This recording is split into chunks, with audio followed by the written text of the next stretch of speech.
আসসালামু আলাইকুম। New commerce কোচিংয়ের পক্ষ থেকে আমি নাজমুল হাসান শরীফ সবাইকে জানাই আন্তরিক শুভেচ্ছা ও অভিনন্দন। প্রিয় শিক্ষার্থীরা, কেমন আছো তোমরা? আশা করি আল্লাহর রহমতে অনেক ভালো আছো। তো যাই হোক, অনেক কষ্টের পর আমরা ক্লাসটা শুরু করতে পারলাম। এখন আমি আলোচনা করব হিসাব বিজ্ঞান দ্বিতীয় পত্রের পঞ্চম অধ্যায়, যৌথ মূলধনী কোম্পানির আর্থিক বিবরণী। এই অধ্যায় থেকে দুইটা সৃজনশীল প্রশ্ন তোমাদের পরীক্ষায় আসবে এবং প্রশ্নগুলো সত্যিকার অর্থে যদি আমি বলি তাহলে খুব সহজ প্রশ্নই দিবে, একদমই সহজ প্রশ্নই তোমাদেরকে দিবে। কারণ এই জায়গা থেকে বিগত দিনগুলোতে যেই প্রশ্নগুলো আসছে খুবই সহজ। শিক্ষার্থীরা শুধু একটা জায়গায় নিজেকে কঠিন মনে করে, সেটা হচ্ছে রক্ষিত আয় বিবরণী। তো আমি মনে করি রক্ষিত আয় বিবরণী আসলে কঠিন না। যদি আমরা কঠিন মনে করি তাহলে এটা আমাদের কাছে কঠিন হবে। তাই আমি সবাইকে বলবো, ক্লাসটা মনোযোগ দিয়ে যদি আমরা করি তাহলে রক্ষিত আয় বিবরণী আমাদের কাছে সবচেয়ে সহজ হবে।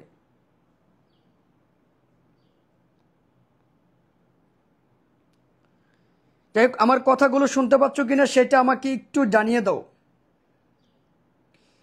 আর্থিক বিবরণী বিশ্লেষণ, এটা প্রথমে আমি আলোচনা করে ফেলছি। আর্থিক বিবরণী বিশ্লেষণ এটা আমি প্রথমে আলোচনা করে ফেলছি। তোমাদের কাজ হবে সর্বোচ্চ শেয়ার করা, কারণ যেহেতু আজকে নির্দিষ্ট যেই সময়, ওই সময় যেহেতু আমি ক্লাসটা নিতে পারি নাই, এই জন্য আমাদেরকে যেটা করতে হবে একটু বেশি করে শেয়ার করতে হবে, যেন বাকি শিক্ষার্থীরা অবগত হয়। এবং তোমরা সবাইকে একটু মেনশন দিয়ে দাও যেন সবাই ক্লাসে চলে আসে। আমার কথাগুলো কি শুনতে পাচ্ছ?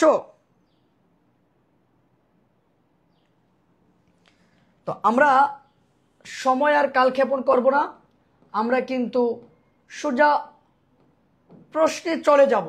আমি আবারও বলতেছি, তোমরা জাস্ট যারা একেবারেই পারো না, আমি মনে করব তোমরা পারো না বলে এটাকে রেখে দিবা, বিষয়টা এরকম না। আমি তোমাদেরকে বলবো যেটা করতে পারো, অন্ততপক্ষে ক করতে পারো, খ করতে পারো, হ্যাঁ, অন্ততপক্ষে এটা করতে পারো। আসো আমরা প্রথমে আলোচনা করব, এটা একটা 24 সালের প্রশ্ন, কিন্তু সালটা এই জায়গায় দেওয়া নেই, আন্তরিকভাবে দুঃখিত। যেহেতু দেওয়া নেই, আমরা রাজশাহী বোর্ড 24টা করবো। এখন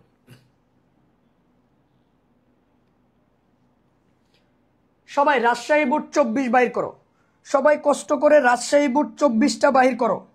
আমরা এখনই কিন্তু শুরু করে দিব রাজশাহী বোর্ড 24। কেমন?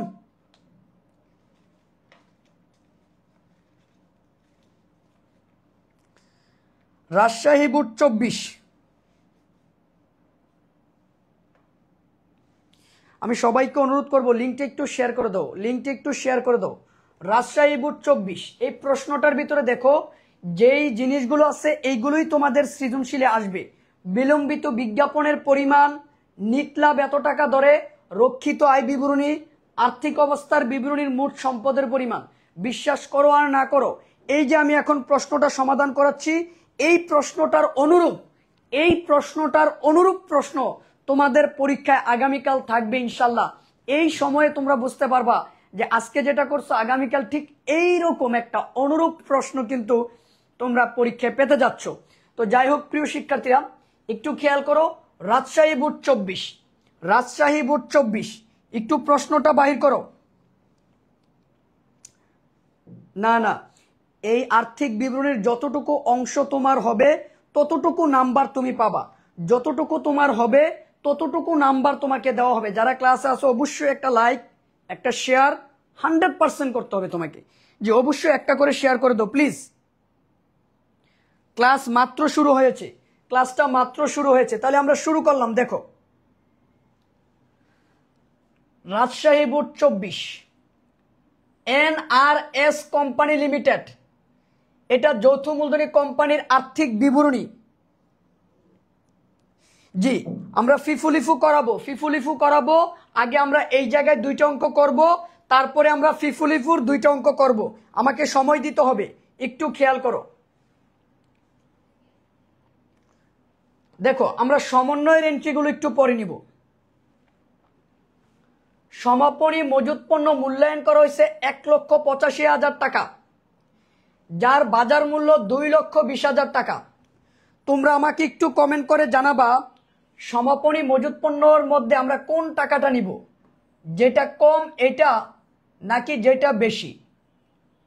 ক্রয় মূল্য বাজার মূল্য ওইটা দেখার আমার দরকার নেই, ক্রয় মূল্য বাজার মূল্য ওইটা দেখার আমাদের টাইম নেই।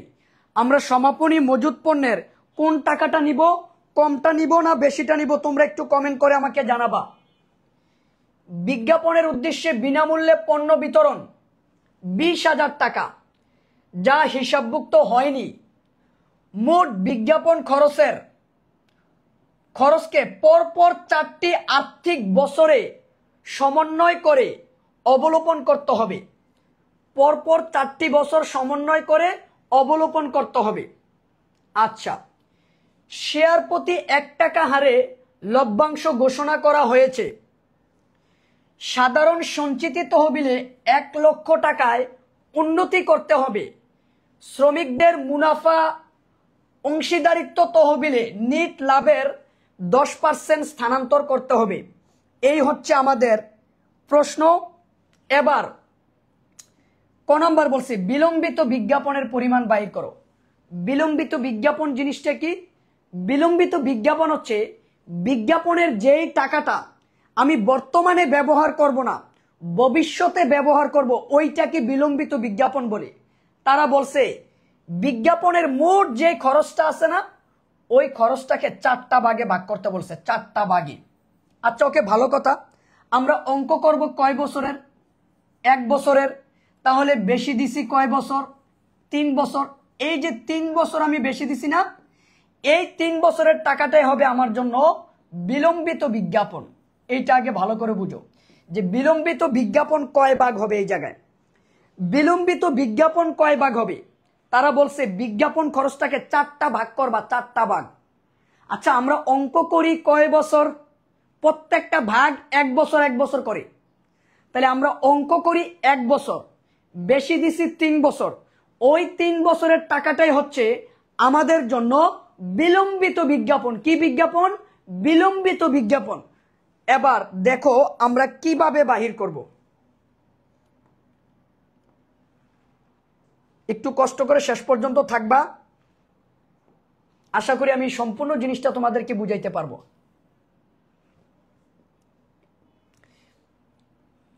আচ্ছা কেউ কোনো কিছু পারার দরকার নেই, অন্তত পক্ষে এই ক নাম্বারটা তো পারবা। তো এই ক নাম্বারটা পারলেও তো তুমি 2 মার্ক পাচ্ছ।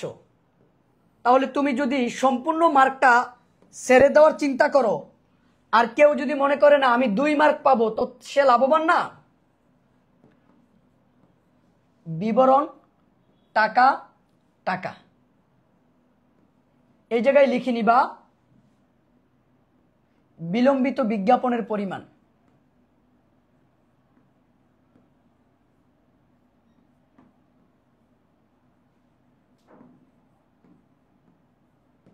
বিলম্বিত বিজ্ঞাপনের পরিমাণ। বিলম্বিত বিজ্ঞাপনের পরিমাণ বাইর করতে গেলে সর্বপ্রথম আমাদেরকে যেটা করতে হবে, রেও মিলে যে বিজ্ঞাপনটা আছে ওই বিজ্ঞাপনটা খুঁজে নিতে হবে। এই যে দেখো বিজ্ঞাপন 60,000 টাকা, তাহলে এই 60,000 টাকা আমাকে আগে লিখতে হবে। রেও মিলে যে বিজ্ঞাপনটা থাকবে সেইটা আগে আমাকে লিখতে হবে।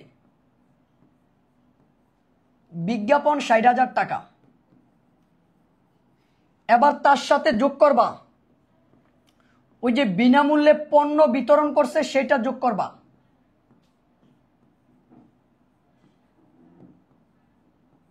বিনামূল্যে যে পণ্য বিতরণ করছে 20,000 টাকা, সেটা যোগ করবা। এই যে পণ্য বিতরণ এটা সমন্বয়ে দেওয়া আছে। বিনামূল্যে পণ্য বিতরণ এটা কোথায় দেওয়া আছে? সমন্বয়ে দেওয়া আছে। এবার এই 80,000 টাকা হচ্ছে মোট বিজ্ঞাপন। এবার এটাকে 4টা ভাগ করতে বলছে, ভাগ করো 4টা। 4টা ভাগ করলে প্রত্যেক ভাগে থাকে কয় হাজার? 20,000 টাকা।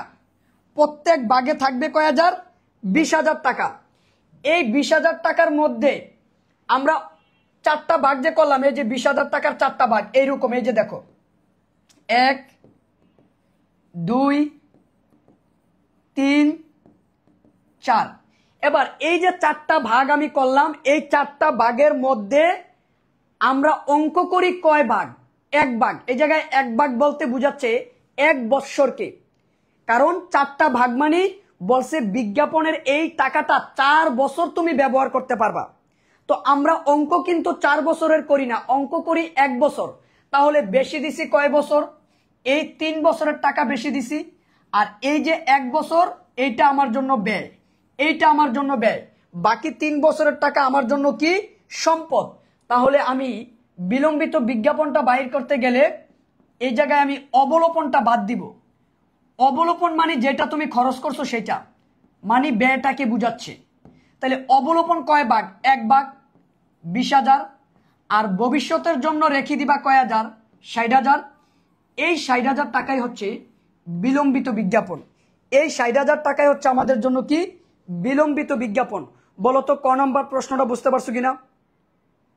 বলতো ক নম্বর প্রশ্নটা বুঝতে পারছো কিনা?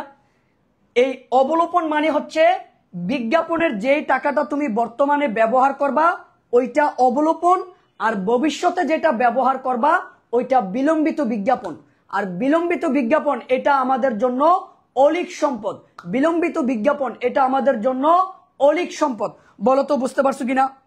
বলতো বুঝতে পারছো কিনা? উল্টাপাল্টা কমেন্ট করলে কিন্তু খবর আছে। এমনি আজকে সময় কম, একটু দ্রুত কথা বলবা। বুঝতে পারছো কিনা? একটু দ্রুত। তোমরা যারা যারা ক্লাসে আসো দেখি একটা করে লাইক দিয়ে দিবা, আর লিঙ্কটা একটু শেয়ার করো। কি করলা বুঝলাম না, মাত্র 62টা শেয়ার, 150টা শেয়ার অন্তত পক্ষে এই জায়গায় করা উচিত।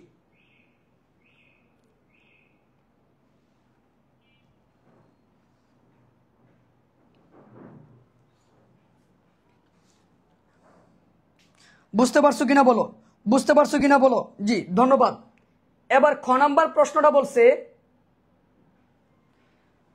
নিট লাভ 66,000 টাকা ধরে কোম্পানির রক্ষিত আয় বিবরণী প্রস্তুত করো। যারা ক্লাসে আছে অবশ্যই লাইক দিয়ে দিবে একটা করে। নিট লাভ 66,000 টাকা ধরে কোম্পানির রক্ষিত আয় বিবরণী প্রস্তুত করো। একজন লিখছে বুঝে নাই। রুহুল আমিন, কি বুঝেন নাই বলেন? কি বুঝেন নাই বলেন? লাস্টে জয়েন করছেন এই জন্য বুঝেন নাই, এত আমি কিছু করতে পারবো না, সময় নাই।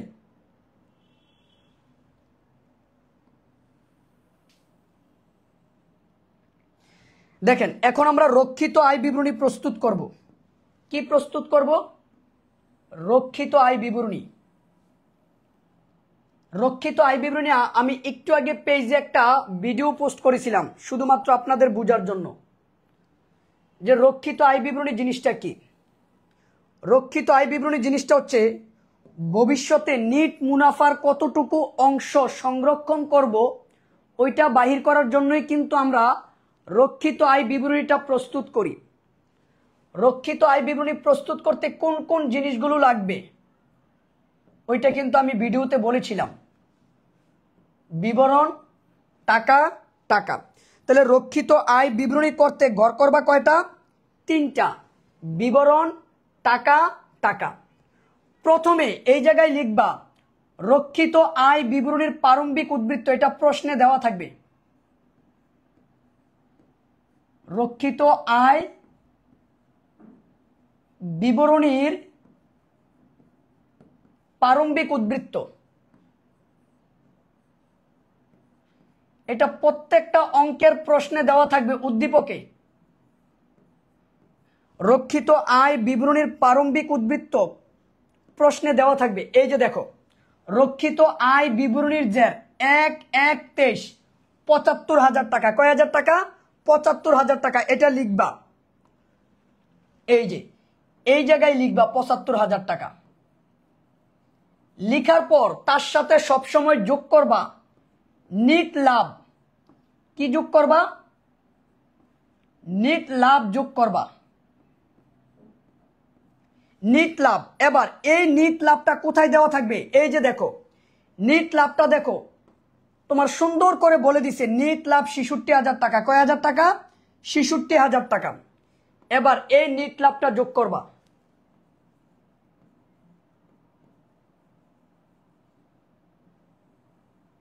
যোগ করার পর তার সাথে আরো অনেক আইটেম যোগ হয়, আরো 3টা আইটেম যোগ হবে, সেটা হচ্ছে আয়কর সঞ্চিতি। যদি প্রশ্নে থাকে, এই যে দেখো, যদি আয়কর সঞ্চিতি প্রশ্নে থাকে তাহলে সেটা তার সাথে যোগ করবা, কিন্তু এই অঙ্কে আয়কর সঞ্চিতি দেওয়া নাই। তারপর যোগ করবা অন্তর্বর্তীকালীন লভ্যাংশের দাবিহীন লভ্যাংশের অবলোপন। ভালো করে বুঝো, দাবিহীন লভ্যাংশের অবলোপন ওইটা সমন্বয়ে বলা থাকবে নাই। তাহলে যেহেতু আর কোনো কিছু নাই, তাহলে এই দুইটা যোগ করে আউট কলামে বসাই দাও। এই দুইটা যোগ করো, ৭৫,০০০, ৬৬,০০০, ১,৪১,০০০। এবার তার থেকে বাদ দিবা কিছু জিনিস। এবার লিখবা বাদ বন্টন সমূহ।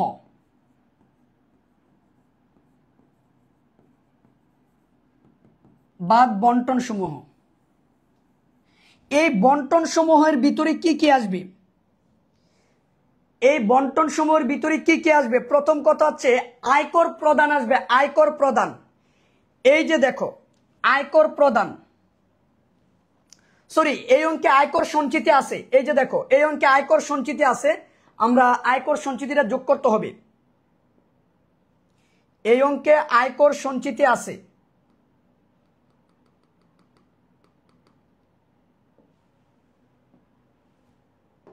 একটু খেয়াল করো।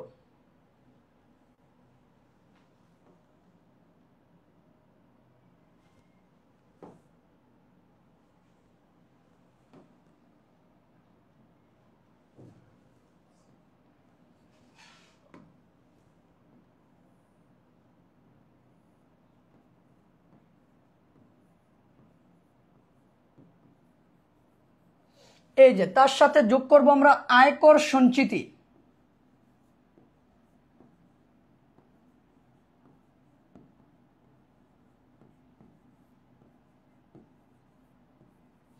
এই যে প্রশ্নের ভিতরে আয়কর সঞ্চিতিটা কিন্তু দেওয়া আছে। এই যে দেখো আয়কর ও আয়কর সঞ্চিতি, ডেবিট দিকে যেটা এটা হচ্ছে আয়কর প্রদান, আর ক্রেডিট দিকে যেটা দেওয়া আছে এটা হচ্ছে আয়কর সঞ্চিতি। তো আয়কর সঞ্চিতিটা সবসময় আমরা যোগ করব। কি করব? যোগ করব। তাহলে আমাদের এই জায়গা হবে ১,৪৬,০০০ টাকা। এবার তার থেকে আমরা বাদ দিব বন্টন সমূহ।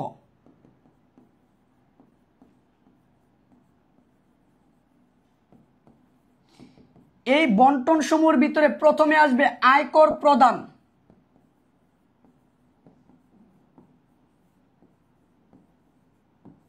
আয়কর প্রদান, এবার দেখো আয়কর প্রদান কয় টাকা, ভালো করে বোঝার চেষ্টা করো। এই যে আয়কর কয় টাকা? ৬,০০০ টাকা। আয়কর কয় হাজার টাকা? ৬,০০০ টাকা। তাহলে এই জায়গায় লিখবা আয়কর ৬,০০০ টাকা। তারপরে দেখো আসবে অন্তর্বর্তীকালীন লভ্যাংশ। দেখো আসবে কি? অন্তর্বর্তীকালীন লভ্যাংশ। দেখো অন্তর্বর্তীকালীন লভ্যাংশ এই জায়গায় দেওয়া আছে। এই যে অন্তর্বর্তীকালীন লভ্যাংশ, এই যে ৩০,০০০ টাকা। দেখছো অন্তর্বর্তীকালীন লভ্যাংশ ৩০,০০০ টাকা, লিখবে এটা।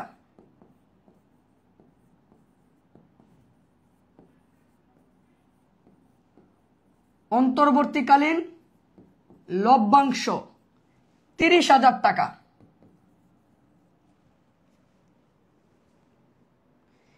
তারপরে আসবে সঞ্চিতি তহবিলে স্থানান্তর।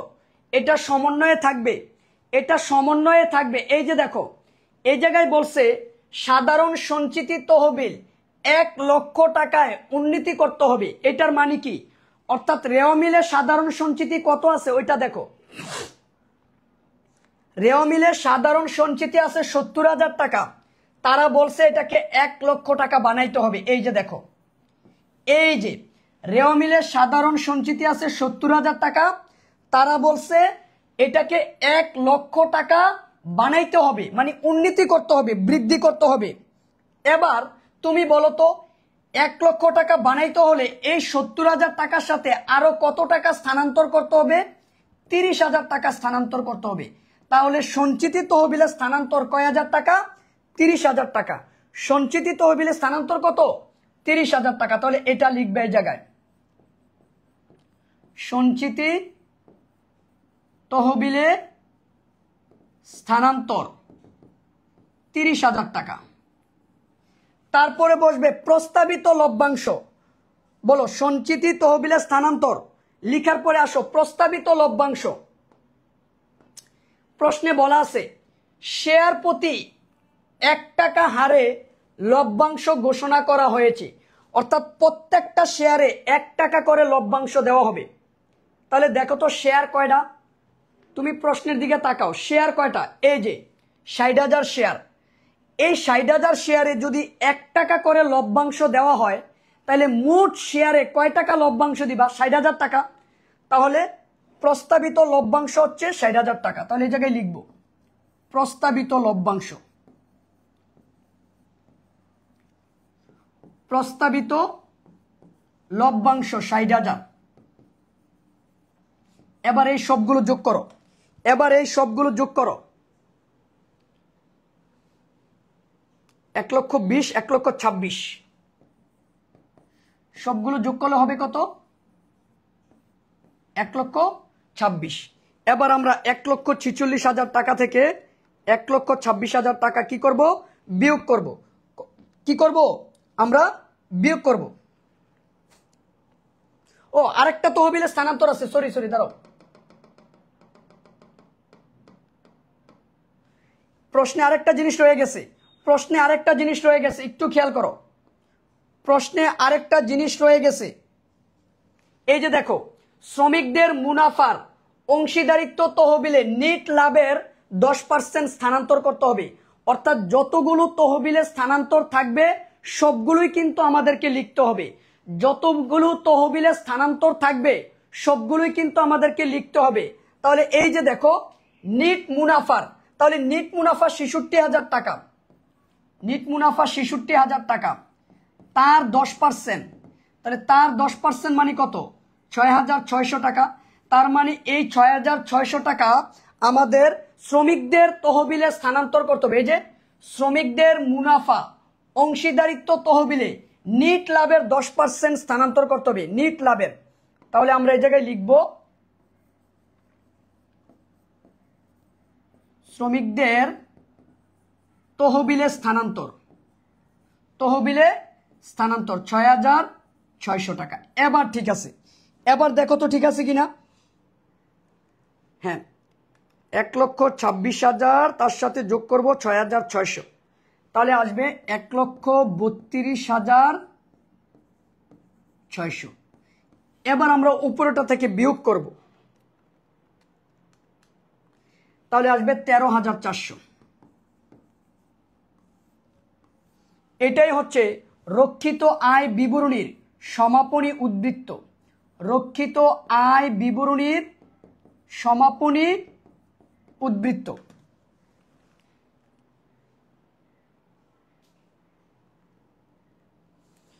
রক্ষিত আয় বিবরণী 10% থেকে বলো, হ্যাঁ বলো, রক্ষিত আয় বিবরণীর সমাপনী উদ্বৃত্তটা বুঝতে পারছো কিনা বলো ভাই। এটার একটা করার একটা চার্ট আছে, কিন্তু ওইটা তোমাকে মনে রাখতে হবে। তো এটার ফরম্যাটটা যদি মনে না থাকে তাহলে কিন্তু পারবা না। বলো এটা বুঝতে পারছো কিনা বলো, এখন এটা বলো বুঝতে পারছো কিনা। দেখো রক্ষিত আয় বিবরণীর প্রারম্ভিক উদ্বৃত্ত এটা লিখবা, লিখার পর তার সাথে যে জিনিসগুলো যোগ করবা ওই জিনিসগুলো এই জায়গায় লিখবা। নিট লাভ, আয়কর সঞ্চিতি যোগ করবা। তোমাদের অনেকের বইয়ে কিন্তু এই আয়কর প্রদান থেকে আয়কর সঞ্চিতি বাদ দিয়ে লিখে, তো আমি যেটা করছি সবগুলো যোগের এন্ট্রি একসাথে রাখছি আর সবগুলো বিয়োগের এন্ট্রি একসাথে রাখছি। যোগেরটা যোগের ঘরে, বিয়োগেরটা বিয়োগের ঘরে রাখছি। আমি আর আলাদা আলাদা করি নাই। কেমন? তোমরা এটা করতে পারো। এই যে দেখো এগুলো হচ্ছে যোগের আর এগুলো হচ্ছে বিয়োগের। এবার যোগেরটা থেকে আমরা বিয়োগেরটা কি করে দিছি? বাদ দিয়ে দিছি। বলো তো বুঝতে পারছো কিনা। ফরম্যাটটা আমার পেজে দেওয়া আছে, ফরম্যাটটা আমার পেজে দেওয়া আছে।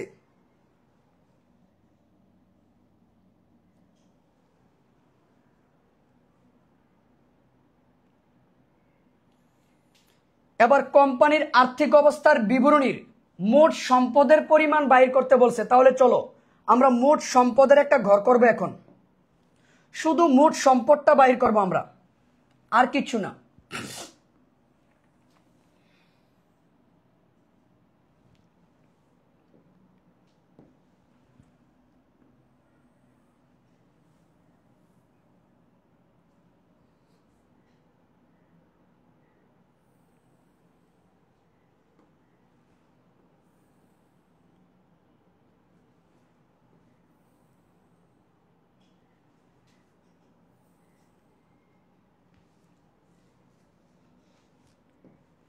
দেখো আমরা এখন মোট সম্পদ করব, বিবরণ টাকা টাকা টাকা।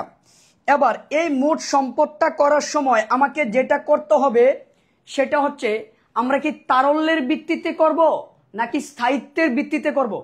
যৌথ মূলধনী কোম্পানির আর্থিক অবস্থার বিবরণীটা আমরা সবসময় স্থায়িত্বের ভিত্তিতে করব। একটু কমেন্ট করে জানাও স্থায়িত্বের ভিত্তিতে মানে কি। স্থায়িত্বের ভিত্তিতে মানে হচ্ছে সবচেয়ে বড় স্থায়ী সম্পদ যেটা সেটা আগে লিখতে হবে। তাহলে মোট সম্পদের মধ্যে একটু কমেন্ট করে জানাও আমরা কি তারল্যের ভিত্তিতে করব নাকি স্থায়িত্বের ভিত্তিতে করব। আমরা স্থায়িত্বের ভিত্তিতে করব। তাহলে সর্বপ্রথম আমরা লিখব কি স্থায়ী সম্পদ। আমরা চলতি সম্পদ দিয়ে শুরু করব না কিন্তু। তারপরে দীর্ঘমেয়াদী সম্পদ, তারপরে চলতি সম্পদ, তারপর অলিক সম্পদ। বলো আমরা যৌথ মূলধনী কোম্পানির যে আর্থিক অবস্থার বিবরণীটা করব, এই আর্থিক অবস্থার বিবরণীটা আমরা কিভাবে করব? স্থায়িত্বের ভিত্তিতে করব। কিসের ভিত্তিতে করব বলো? স্থায়িত্বের ভিত্তিতে করব।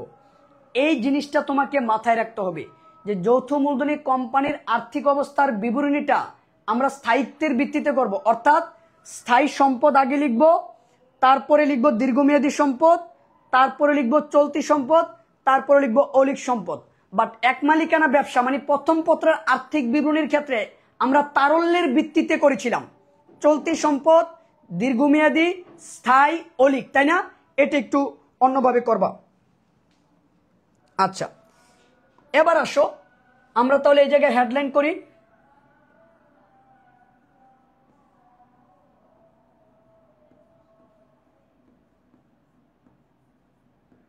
মোট সম্পদ। এই মোট সম্পদের ভিতরে প্রথমে আসবে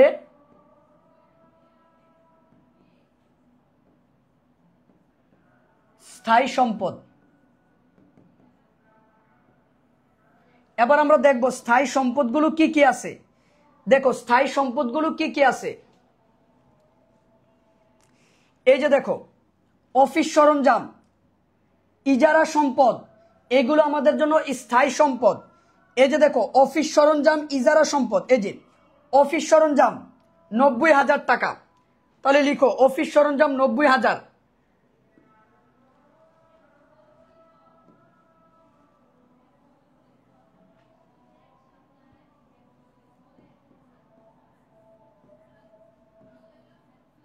অফিস সরঞ্জাম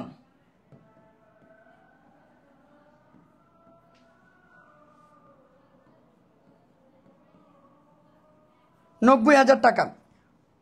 বলো এরপরে আমরা লিখব ইজারা সম্পদ। এই ইজারা সম্পদটা প্রশ্নে দেওয়া আছে। এখন অনেকে আবার বলবে স্যার ইজারা সম্পদ জিনিসটা কি, তাইলে তো আমি বিপদে পড়ে যাবো। এখন ইজারা সম্পদ বুঝাইতে গেলে হবে। দেখো ইজারা সম্পদ কয় টাকা, এই যে ইজারা সম্পদ কোথায়, এই যে দেখো 50,000 টাকা। এটা 5 বছরের জন্য নেওয়া হয়েছে। আচ্ছা এই জিনিসটা একটু বোঝো যে ইজারা সম্পদ তো 50,000 টাকা, এটা 5 বছরের জন্য। তাহলে প্রত্যেক বছর কয় টাকা করে পড়লো? 10,000 টাকা। আমরা অঙ্ক করি কয় বছরের? 1 বছরের। তাহলে ইজারা সম্পদটা কিন্তু আমি 1 বছর অলরেডি কি করছি? ব্যবহার করে ফেলছি। ব্যবহার করার কারণে তার কিন্তু 1 বছরের টাকা কমে গেছে। ওই টাকাটাকে বলা হবে অবলোপন। কি বলা হবে? অবলোপন বলা হবে। তাহলে ইজারা সম্পদ থেকে অবশ্যই অবলোপন বাদ দিয়ে লিখতে হবে। বলো তো বুঝতে পারছো কিনা? এই যে ইজারা সম্পদ মাইনাস অবলোপন। অবলোপন মানে 1 বছরের টাকাটা, 1 বছরে কত আসে? 10,000 টাকা। তাহলে থাকবে কত? 40,000 টাকা। বলো তো বুঝতে পারছো কিনা, বলো তো বুঝতে পারছো কিনা, বলো তো বুঝতে পারছো কিনা। এবার এই দুইটা যোগ করো, 1,30,000 টাকা। এটাই হচ্ছে আমাদের জন্য স্থায়ী সম্পদ। এরপরে আসবে দীর্ঘমেয়াদী সম্পদ।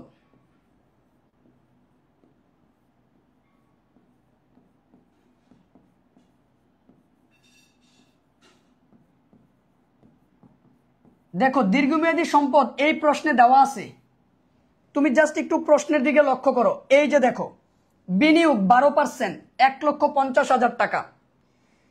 তাহলে শুধু বিনিয়োগের টাকাটাই আমরা এই জায়গায় লিখবো, আর সুদটা যাবে চলতি সম্পদে। বলে স্যার সুদ কিভাবে বুঝলেন? ওই যে বিনিয়োগের সাথে যে পার্সেন্ট আছে তার উপরে একটা সুদ ধরতে হবে। এই সুদটা দুই জায়গায় যাবে, একবার হচ্ছে বিশদ আয় বিবরণীতে যাবে, আরেকবার হচ্ছে ওই আর্থিক অবস্থার বিবরণী এই যে করতেছি এটার চলতি সম্পদে যাবে। আর দীর্ঘমেয়াদী সম্পদের ভিতরে 12% বিনিয়োগ তুমি সরাসরি লিখে ফেলবা। এই যে বিনিয়োগ 1,50,000। বলো তো বুঝতে পারছো কিনা, বলো তো বুঝতে পারছো কিনা, বলো তো বুঝতে পারছো কিনা, বলো তো বুঝতে পারছো কিনা। এরপরে আসবে চলতি সম্পদ। এবার হেডলাইন করো এই জায়গায়।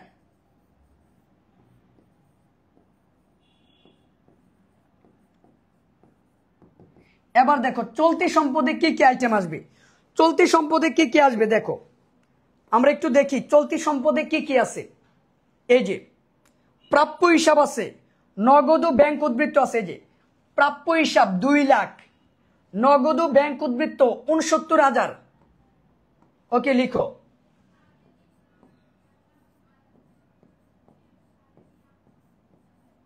প্রাপ্য হিসাব 2 লাখ,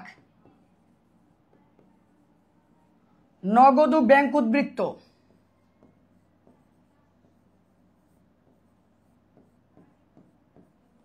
69,000। এরপরে আর কি আসবে? আসবে সমাপনী মজুদ। সমাপনী মজুদ। এবার এই সমাপনী মজুদ কোথায় আছে? সমন্বয়ে এই যে দেখো, এই যে ছোট টাকাটা নিবা, যেটা ছোট সমাপনী মজুদ পণ্যের মধ্যে আমরা কোন টাকাটা নিব? যেটা ছোট ওইটা নিব। এই যে 1,85,000 টাকা নিব। তাহলে আমরা লিখবো এই জায়গায় সমাপনী মজুদ পণ্য 1,85,000। আচ্ছা এরপরে আর কি কি আসবে দেখো,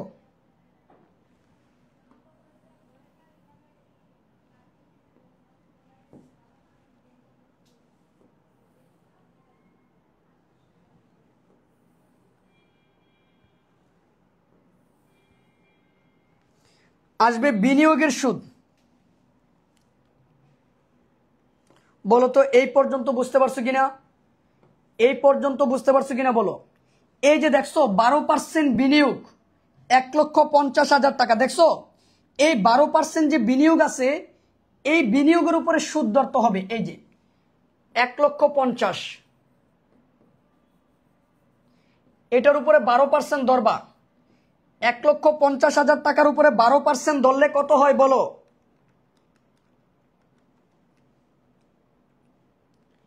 18,000 টাকা। এবার আমাদেরকে এই 18,000 টাকায় সুদ দিতে হবে। কেন? কারণ তার সাথে কোনো তারিখ দেওয়া নাই। যেহেতু তারিখ দেওয়া নাই তাহলে আমাকে কয় বছরের ধরতে হবে? 1 বছরের ধরতে হবে। কয় বছরের ধরতে হবে? 1 বছরের সুদে ধরতে হবে।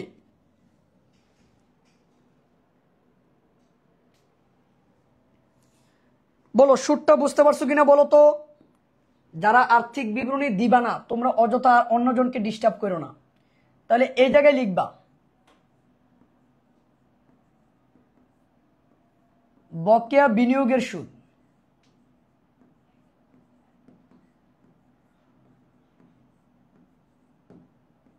বকেয়া বিনিয়োগের সুদ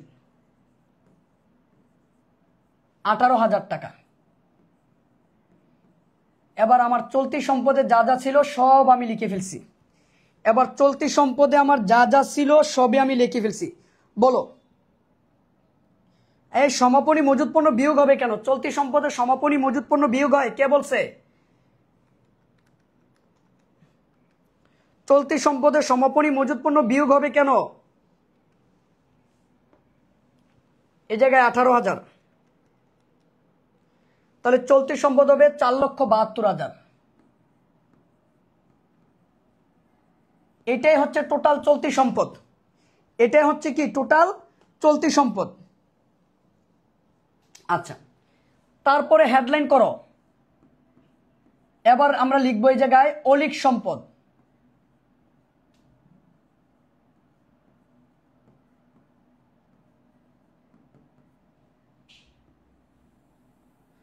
অলিক সম্পদের ভিতরে আসবে ওই যে বিলম্বিত বিজ্ঞাপন, যেটা তুমি কতে বাহির করছো।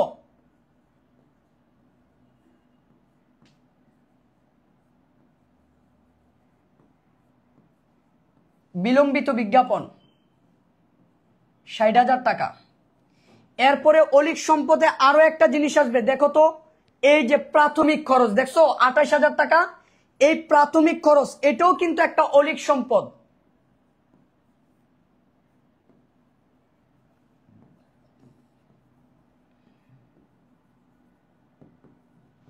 প্রাথমিক খরচ 28,000 টাকা। এবার এই দুইটা যোগ করো। এবার আমরা 4 ধরনের সম্পদ কিন্তু এই জায়গায় লিপিবদ্ধ করছি। বিনিয়োগের বকেয়া সুদ অথবা প্রাপ্য বিনিয়োগের সুদ, যে কোনো একটা লিখলে হবে, সমস্যা নেই। এবার তুমি 4 ধরনের সম্পদের টাকা যোগ করো। 4 ধরনের সম্পদের টাকা তুমি যোগ করো। এই যে কি কি, এই জায়গায় প্রথমে যোগ করবা তুমি স্থায়ী সম্পদ 1,30,000, তারপরে যোগ করবা দীর্ঘমেয়াদী সম্পদ 1,50,000,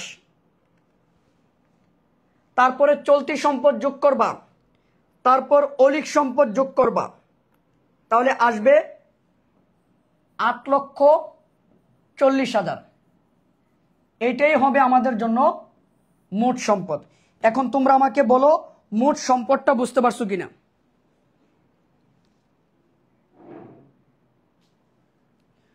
বলো মোট সম্পদটা বুঝতে পারছো কিনা, তোমরাই বলো। মোট সম্পদটা বুঝতে পারছো কিনা তোমরাই বলো। মোট সম্পদ বুঝতে পারছো কিনা তোমরাই বলো, আমি কিছু বলবো না। মোট সম্পদ বুঝতে পারছো কিনা তোমরাই বলো। মোট সম্পদ বুঝতে পারছো কিনা তোমরাই বলো। মোট সম্পদের ভিতরে 4 ধরনের সম্পদ আসবে। মোট সম্পদের ভিতরে কয় ধরনের সম্পদ আসবে? 4 ধরনের সম্পদ আসবে। এই যে একবার দেখো, আবার একটু রিকল করতেছি। প্রথমে আসবে স্থায়ী সম্পদ, তারপরে দীর্ঘমেয়াদী সম্পদ, তারপরে চলতি সম্পদ, তারপরে অলিক সম্পদ। দেখো স্থায়ী সম্পদের ভিতরে আসবে অফিস সরঞ্জাম আর ইজারা সম্পদ। ইজারা সম্পদ থেকে বাদ দিতে হবে তার অবলোপন, ওকে ফাইন। দীর্ঘমেয়াদী সম্পদ একটা আছে, এটাই সরাসরি বসে যাবে। তারপরে চলতি সম্পদে আসবে প্রাপ্য হিসাব, নগদ ও ব্যাংক জমার উদ্বৃত্ত, সমাপনী মজুদ পণ্য। তবে সমাপনী মজুদ পণ্যের কিন্তু তুমি ছোট টাকাটা নিবা, বড়টা না, ছোট টাকাটা। তারপরে আসবে বিনিয়োগের বকেয়া সুদ, ওইটা লিখবা। আর অলিক সম্পদের ভিতরে 2টা সম্পদ আসবে, কি কি? বিলম্বিত বিজ্ঞাপন, প্রাথমিক খরচ, এই 2টা। বাস, এবার যোগ করে দিলে টোটাল যেই টাকাটা আসবে সেটাই হচ্ছে আমার মোট সম্পদের টাকা। বলো তো বুঝতে পারছো কিনা।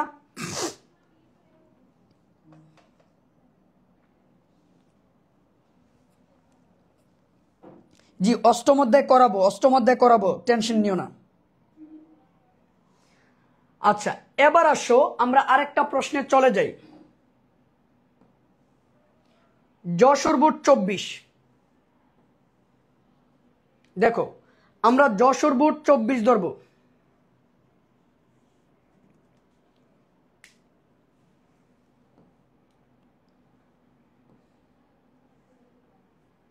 আচ্ছা, সিলেট বোর্ড 24 বাইর করো। সিলেট বোর্ড 24 বাইর করো, কারণ এটা তো একটা রক্ষিত আয় বিবরণী আছে, কারণ তোমাদের সমস্যাটা কিন্তু রক্ষিত আয় বিবরণীতে। সিলেট বোর্ড 24 বাইর করো। সিলেট বোর্ড 24 বাইর করো। এরপর আমরা যশোর বোর্ড 24 করব।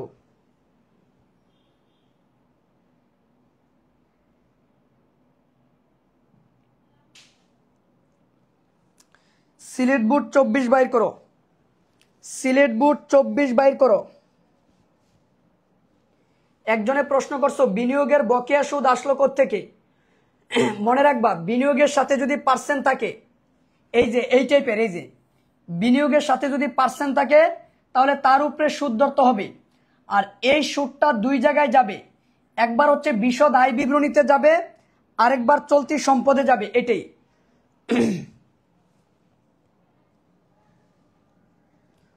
ওকে, মালিকানা সত্ত্ব বিবরণীও করাই দিব, সমস্যা নেই। বাইর করছো কিনা বলো, সিলেট বুট 24 বাইর করছো সবাই, সিলেট বুট 24 বাইর করছো সবাই। একটু কষ্ট করে সিলেট বুট 24 বাইর করো, একটু কষ্ট করে সিলেট বুট 24 বাইর করো, একটু কষ্ট করে সিলেট বুট 24 বাইর করো প্লিজ।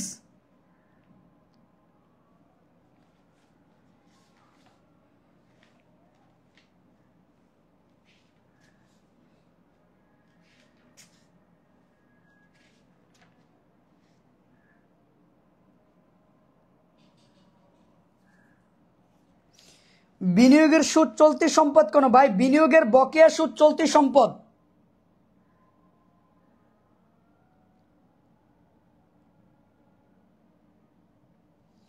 পোলাপাইনের এত কথা।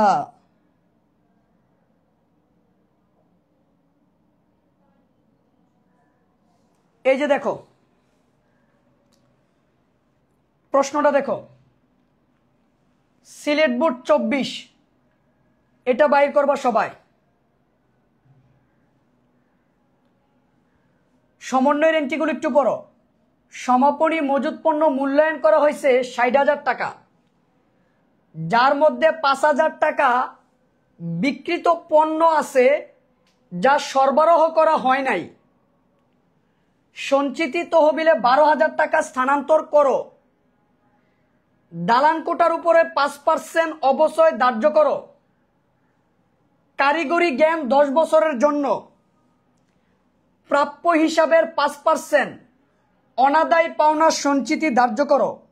প্রাপ্য হিসাবের 5% অনাদায় পাওনা সঞ্চিতি ধার্য করতে বলছে। ওকে, এবার দেখো ক নম্বর পড়ছে বিনিয়োগের সুদের পরিমাণ নির্ণয় করো। বিনিয়োগের সুদের পরিমাণ বাইর করতে বলছে। কার পরিমাণ? বিনিয়োগের সুদের পরিমাণ। তাহলে এটা কিভাবে বাইর করবা? এই যে দেখো বিনিয়োগ কত টাকা আছে, দেখো বিনিয়োগ আছে 80,000 টাকা। কত পার্সেন্ট?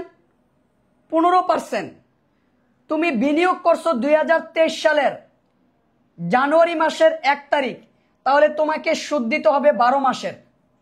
সুদ কয় মাসের হবে এই জায়গায়? 12 মাসের। কারণ এই যে বিনিয়োগ একদম বছরের শুরু থেকে করছি আমরা, জানুয়ারি মাস থেকে। তাহলে জানুয়ারি থেকে ডিসেম্বর কয় মাস? 12 মাস। তাহলে বিনিয়োগের সুদ অবশ্যই 12 মাসের হবে। কয় মাসের হবে? 12 মাসের হবে। বলো তো বুঝতে পারছো কিনা? এবার দেখো ক নাম্বার প্রশ্নটা আমরা কিভাবে করব।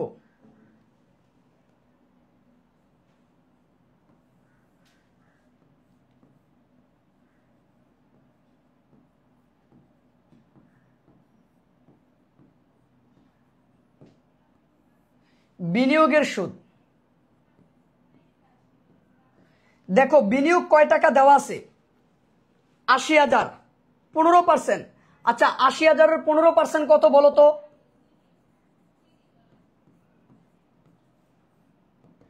80,000-এর 15% কত বলো? 12,000।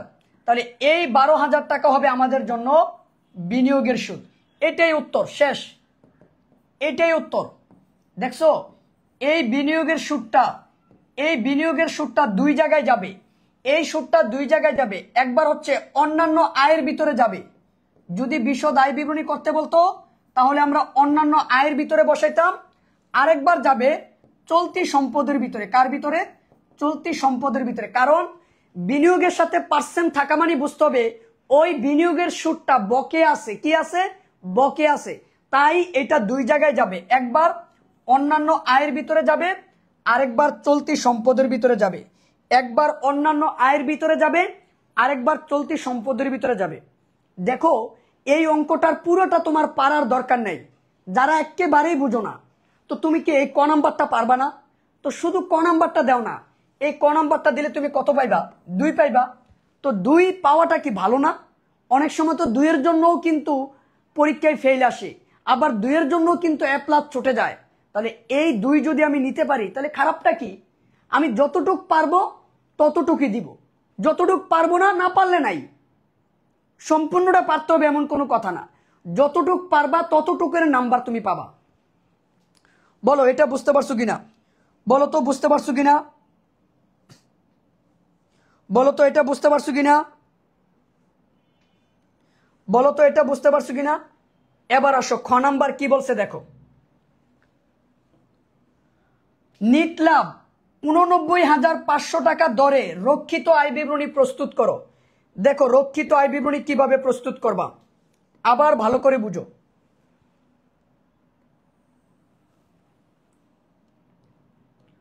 রক্ষিত আয় বিবরণীর জন্য তোমাকে একটা সুন্দর করে ছক আঁকতে হবে।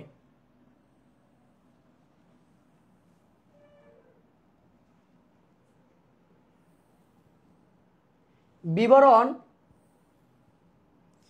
টাকা টাকা, তোমরা একটু বুঝার চেষ্টা করো তাহলেই বুঝবা।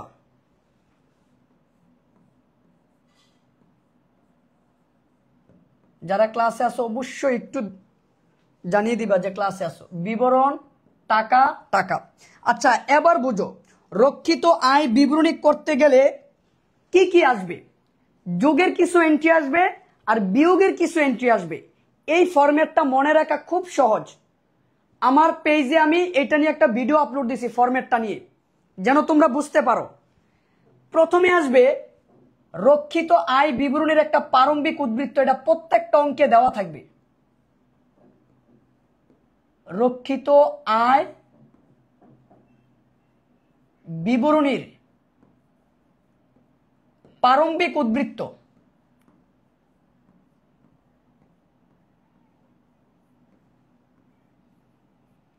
এটা প্রত্যেকটা অঙ্কে দেওয়া থাকবে। অন্ততপক্ষে এটা তো বুঝবা, জাস্ট এইটার পরীক্ষা লিখে দিয়ে আসবা, গড়টা কইরা এটা লিখে দিয়ে আসবা, তাহলেও হবে। যাও এই যে দেখো রক্ষিত আয় বিবরণীর প্রারম্ভিক উদ্বৃত্ত, রক্ষিত আয় বিবরণীর প্রারম্ভিক উদ্বৃত্ত দেখছো? এই যে 50,000 টাকা। কয় হাজার? 50,000 টাকা। তাহলে লিখো 50। লিখার পরে তার সাথে একটা জিনিস যোগ হবে সবসময়, নিট মুনাফা বা নিট লাভ। নাকি এটাও বুঝো নাই? এই নিট লাভটাও প্রশ্নে দেওয়া থাকবে, জাস্ট ওইটা যোগ করে দিবা। এটাও সবসময় প্রশ্নে দেওয়া থাকবে। এই যে দেখো নিট লাভ, এই যে দেখছো 89,500, 89,500, তাহলে এটা যোগ করবা।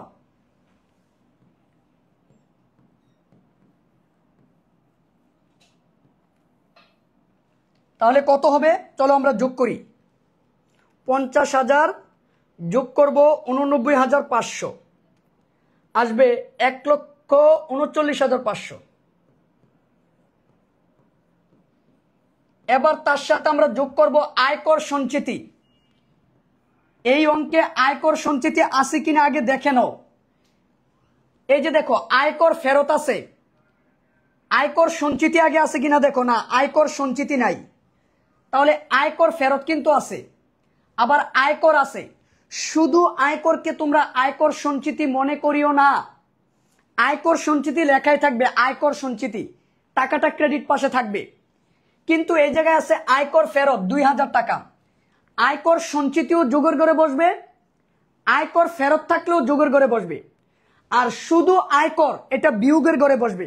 মাথায় ঢুকাও, আয়কর সঞ্চিতি এবং আয়কর ফেরত এই দুইটা তুমি রক্ষিত আয় বিবরণীর সাথে যোগ করবা, আর শুধু আয়কর ওইটা তুমি বিয়োগ করবা।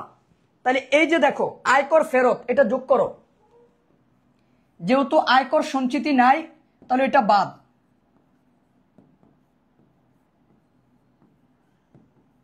আয়কর ফেরত কয় হাজার? 2,000, যোগ করো। যোগ করলে আসবে কত? 1,41,500। এইটুক পর্যন্ত বুঝতে পারছো কিনা বলো?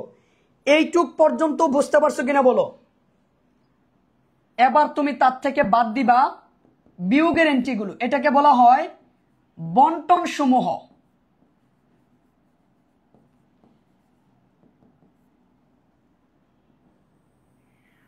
এটাকে বলা হয় বন্টন সমূহ। সমন্বয়ে যদি কোনো আয়কর থাকে তাহলে এটা আনবা না, সমন্বয়ে যদি কোনো আয়কর থাকে তাহলে এটা আনার দরকার নেই। বলো এই পর্যন্ত বুঝতে পারছো? এই পর্যন্ত বুঝতে পারছো কিনা বলো। এবার ওই যে আয়কর দেখছো না, এই আয়করটা এই জায়গায় আসবে, এটাকে বলা হয় আয়কর প্রদান। শুধু আয়কর দিয়ে টাকা ডেবিট পাশে থাকলে এটাকে বলা হয় আয়কর প্রদান। এই যে দেখো, এই যে আয়কর 5,000 দেখছো, তাহলে এই জায়গায় লিখবা 5,000, এই জায়গায় লিখবা কি 5,000। তারপরে বসাবা লভ্যাংশ প্রদান। কি প্রদান? লভ্যাংশ প্রদান। দেখো এই লভ্যাংশ প্রদানটা রেও মিলে দেওয়া থাকবে। এই লভ্যাংশ প্রদান কই দেওয়া থাকবে? রেও মিলে দেওয়া থাকবে। এই যে দেখছো লভ্যাংশ প্রদান, এই যে 14,000 টাকা। দেখো বুঝতে পারছো কিনা? তাহলে লিখো লভ্যাংশ প্রদান 14,000 টাকা। লিখার পরে এবার তুমি সমন্বয়ের দিকে একটু লক্ষ্য করবা। সমন্বয়ে দেখবা কোনো তহবিলে স্থানান্তর করতে বলছে কিনা, কোনো তহবিলে টাকা স্থানান্তর করতে বলছে কিনা। যদি বলে তাহলে সেটা বন্টনের ভিতরে আসবে, মানে বিয়োগের ভিতরে আসবে। দেখো এই জায়গায় স্পষ্ট বলে দিছে, এই যে সঞ্চিতি তহবিলে 12,000 টাকা স্থানান্তর করো, সঞ্চিতি তহবিলে 12,000 টাকা স্থানান্তর করো, স্পষ্ট বলে দিছে। তাহলে সেটা নিয়ে আসো বিয়োগের ঘরে। তাহলে এই জায়গায় লিখবা সঞ্চিতি তহবিলে স্থানান্তর 12,000 টাকা। শেষ, আর কোনো জিনিস নাই। অন্তর্বর্তীকালীন লভ্যাংশ এই অঙ্কে নাই, যার কারণে আসবে না। এবার আমরা এই জিনিসগুলো যোগ করব। 5,000, 14,000, 12,000, তাহলে আসবে 31,000।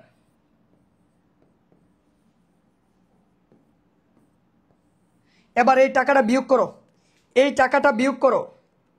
1,41,500 মাইনাস এটা, তাহলে 1,10,500। এটাই হচ্ছে রক্ষিত আয় বিবরণীর সমাপনী উদ্বৃত্ত। এত ছোট অঙ্ক 4 নাম্বারের জন্য, দেখছো? জাস্ট ফরম্যাটটা বুঝলেই অঙ্কটা পারবা। রক্ষিত আয় বিবরণীর সমাপনী উদ্বৃত্ত। বলো বুঝতে পারছো কিনা, বলো বুঝতে পারছো কিনা। যারা আগে থেকে একটু মনোযোগী ছিল তারা 100% পারার কথা। বলো বুঝতে পারছো কিনা। রক্ষিত আয় বিবরণীর সমাপনী উদ্বৃত্ত বুঝতে পারছো কিনা বলো। রক্ষিত আয় বিবরণীর সমাপনী উদ্বৃত্ত বুঝতে পারছো কিনা বলো।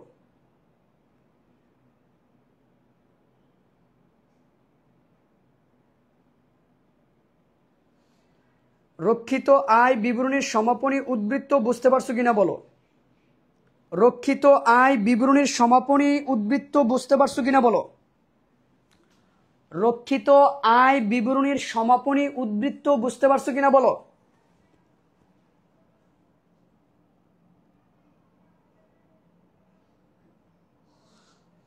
যারা মনোযোগী আছো তারা পারবা, আর যাদের মনোযোগ নাই তারা কিয়ামতের আগ পর্যন্ত পারবা না। গ নাম্বারটা বলছে 2023 সালের 31শে ডিসেম্বর তারিখে মোট সম্পদের পরিমাণ নির্ণয় করো। শুধু মোট সম্পদটা বাইর করতে বলছে। তাহলে চলেন আমরা আর্থিক অবস্থার বিবরণীর আংশিক করব, মানে মোট সম্পদ।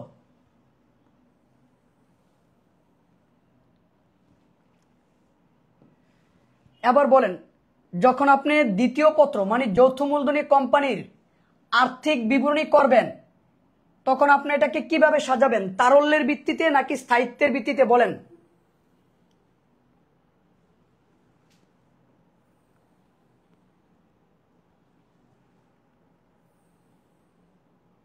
আমরা কিসের ভিত্তিতে সাজাবো? আমরা কি তারল্যের ভিত্তিতে সাজাবো নাকি স্থায়িত্বের ভিত্তিতে সাজাবো?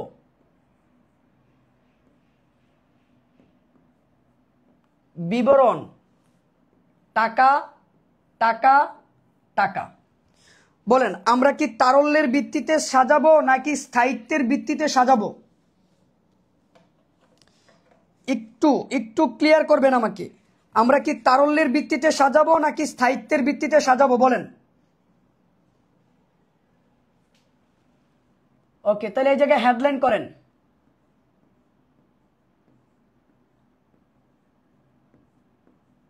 মোট সম্পদ।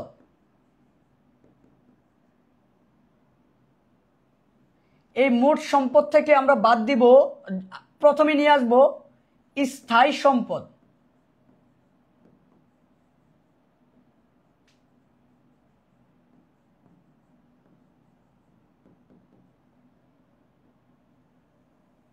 দেখেন মোট সম্পদের মধ্যে প্রথমে আসবে স্থায়ী সম্পদ।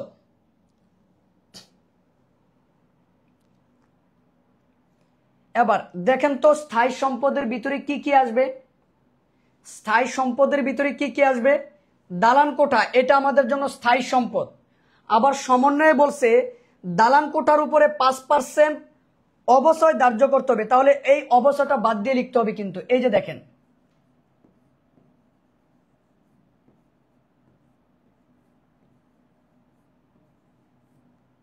দালান কোঠা 1 লক্ষ,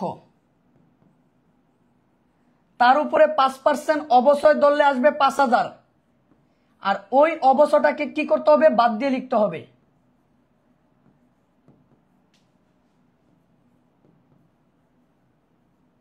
দেখেন বুঝতে পারছেন কিনা? দালান কোঠাটা বুঝতে পারছেন কিনা আমাকে একটু বলবেন। দালান কোঠাটা বুঝতে পারছেন কিনা আমাকে একটু বলবেন প্লিজ। দালান কোঠা বুঝতে পারছেন কিনা আমাকে একটু বলবেন প্লিজ। এরপরে দেখেন এই যে কারিগরি জ্ঞান, এটা আমাদের জন্য একটা সম্পদ, এটা আমাদের জন্য অস্পর্শনীয় সম্পদ। কারিগরি জ্ঞান 30,000। আবার সমন্বয়ে বলছে কারিগরি জ্ঞানটা 10 বছরের জন্য। কয় বছরের জন্য? 10 বছরের জন্য। তাহলে আসেন এটা কিভাবে করব আমরা দেখেন।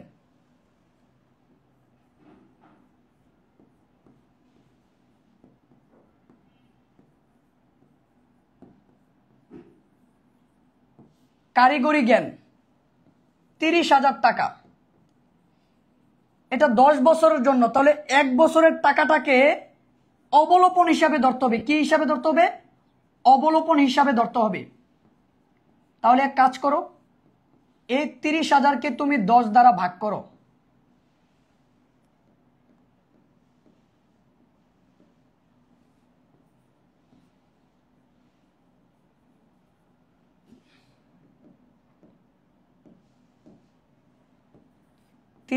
কে 10 দ্বারা ভাগ করো।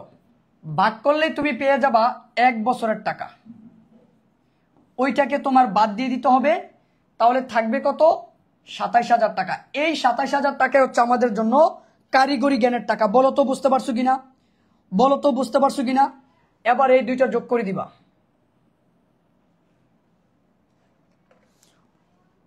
বলো তো বুঝতে পারছো কিনা? 95,000 যোগ 27,000, তাহলে আসবে 1,22,000। এই 1,22,000 টাকাই হচ্ছে আমার জন্য স্থায়ী সম্পদের টাকা। 1,22,000 টাকাই হচ্ছে আমাদের জন্য স্থায়ী সম্পদের টাকা। বলো তো বুঝতে পারছো কিনা?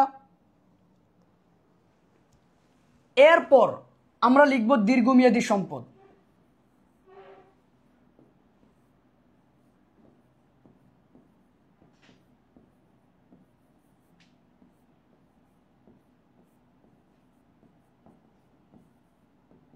দীর্ঘমেয়াদী সম্পদ এই অঙ্কে আছে, সেটা হচ্ছে বিনিয়োগ।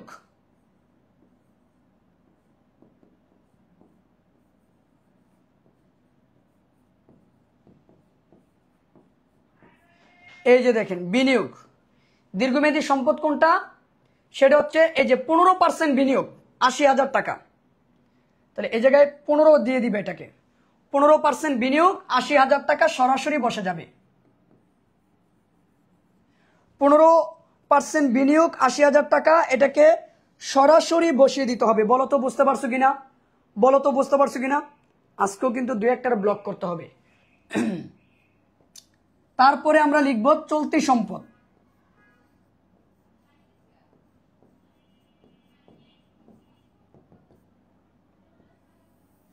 এবার দেখো চলতি সম্পদে কি কি আসবে, ভালো করে বুঝো। চলতি সম্পদে প্রথমে আসবে ওই যে বকেয়া বিনিয়োগের সুদ, যেটা আমি কত বাহির করছিলাম ওইটা লিখে দাও।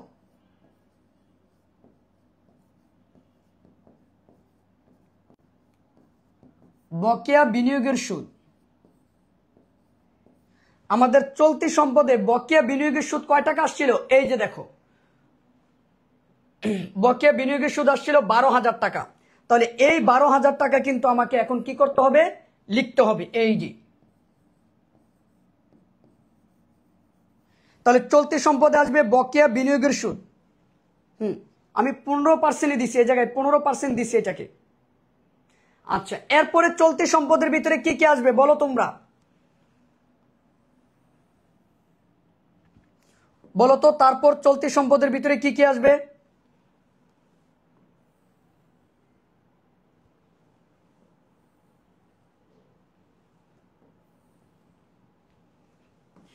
চলতি সম্পদের ভিতরে এরপরে আর কি কি আসবে বলো?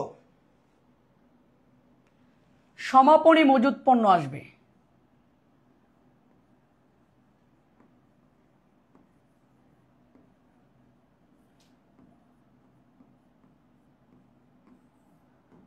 সমাপনী মজুত পণ্য এটা একটু দেখে নিবা কয় টাকা। সমাপনী মজুত পণ্য দেখে নিবা কয় টাকা, এটা সমন্বয়ে থাকবে। এই যে দেখো, সমাপনী মজুত পণ্য 60,000 টাকা, যার মধ্যে 5,000 টাকার বিক্রিত পণ্যের ব্যয় অন্তর্ভুক্ত আছে, যেটা সরবরাহ করা হয়নি। তাহলে অবশ্যই তোমাকে যেটা করতে হবে, এই 60,000 টাকা থেকে এটার মধ্যে যেটা অন্তর্ভুক্ত আছে সেটা তোমাকে বাদ দিয়ে দিতে হবে। বাদ দিলে থাকবে কত? 55,000 টাকা। এই 55,000 টাকা চলতি সম্পদের ভিতরে বসবে। বলো তো বুঝতে পারছো কিনা, বলো তো বুঝতে পারছো কিনা? জি, দীর্ঘমেয়াদী বিনিয়োগ যেটা, মানে ওই যে বিনিয়োগ, এটা সরাসরি বসে যাবে, এটার সাথে তুমি আর অন্য কিছু করার দরকার নেই। এরপরে আসো, চলতি সম্পদে বসবে প্রাপ্য হিসাব, তার উপরে আবার অনাদায় পাওনা সঞ্চিতি আছে 5%। ব্যাংক জমা, এটাও চলতি সম্পদে, যে দেখছো 12,000 টাকা, এটা লিখে নিই আমরা। ব্যাংক জমা,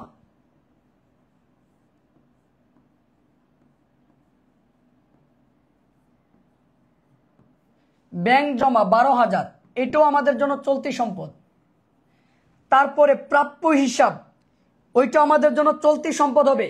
তাহলে প্রাপ্য হিসাব কত দেখো তো, এই যে প্রাপ্য হিসাব 50,000 টাকা, আর তার উপরে সঞ্চিতি ধরতে বলছে 5%, তাহলে অবশ্যই সেটা বাদ দিতে হবে। তাহলে কি করবা? এই যে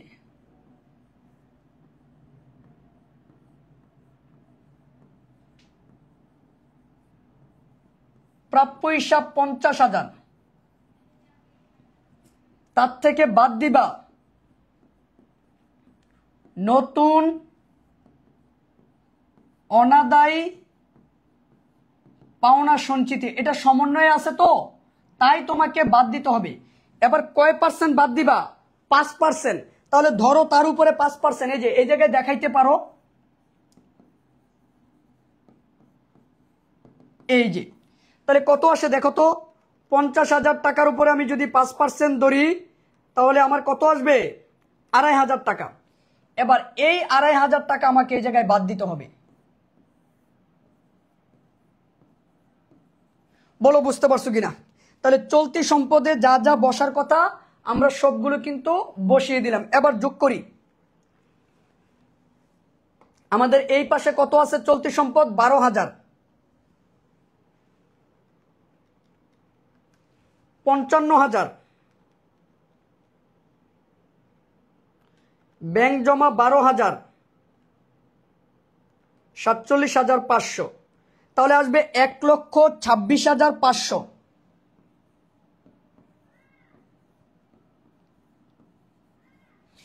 এবার আমরা তার সাথে যোগ করব অলিক সম্পদ। এই অঙ্কে অলিক সম্পদের কোনো আইটেম কি আছে? একবার দেখে নাও, এই অঙ্কে অলিক সম্পদের কোনো আইটেম কিন্তু নাই।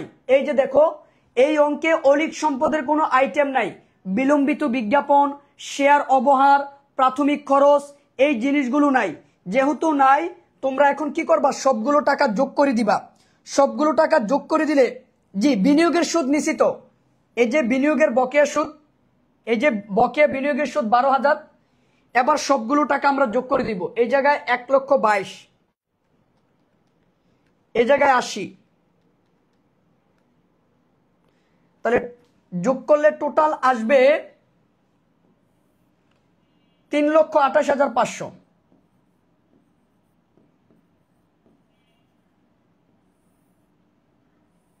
এই হচ্ছে আমাদের মোট সম্পদ।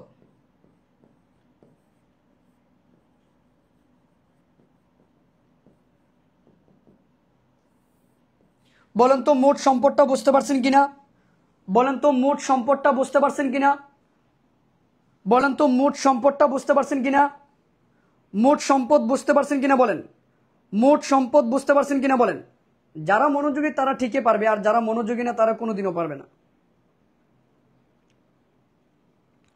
বলেন মোট সম্পদটা বুঝতে পারছেন? মোট সম্পদটা বুঝতে পারছেন কিনা বলেন? এবার আমরা আরো একটা গুরুত্বপূর্ণ অঙ্ক করব, কেমন? এবার দেখেন, যশোর বুট 24 বাইর করেন। যশোর বুট 24, যশোর বুট 24,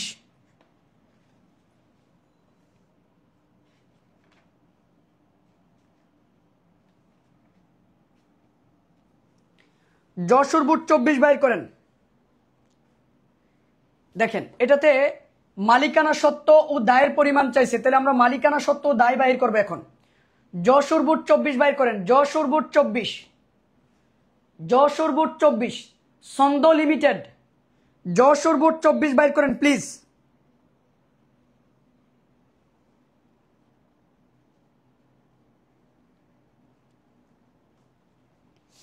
সবাই যশোর বুট 24 বাইর করেন।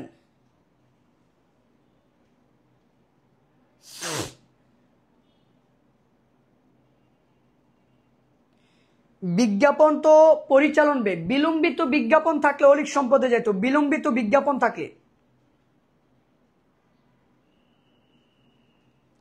আগের কনসেপ্ট ক্লিয়ার না থাকলে যা হয় আর কি।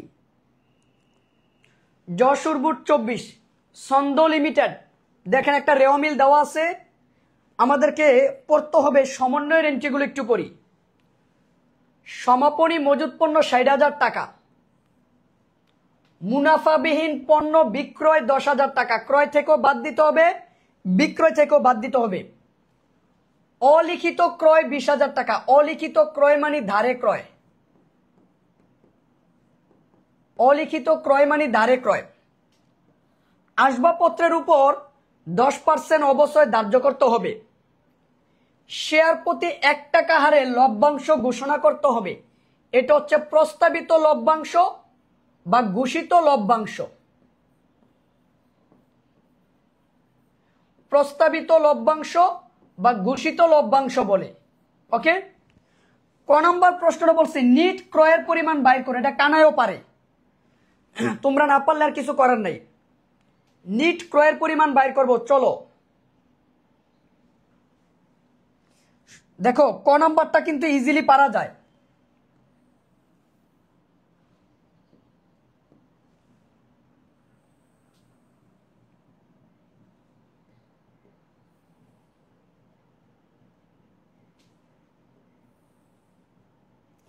নিট ক্রয়ের পরিমাণ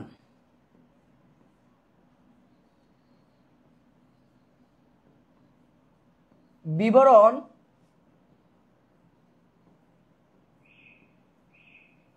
টাকা, বিবরণ টাকা। এই যে দেখো, এবার রেও মিলে যে ক্রয় দেওয়া আছে ওই ক্রয়টা তুমি আগে লিখবা। রেও মিলে যে ক্রয়ের টাকাটা দেওয়া আছে ওইটা তুমি আগে লিখবা। কোথায় ক্রয় আছে খোঁজো, এই যে ক্রয় ও বিক্রয়। ক্রয় 2,30,000 টাকা, ক্রয় 2,30,000।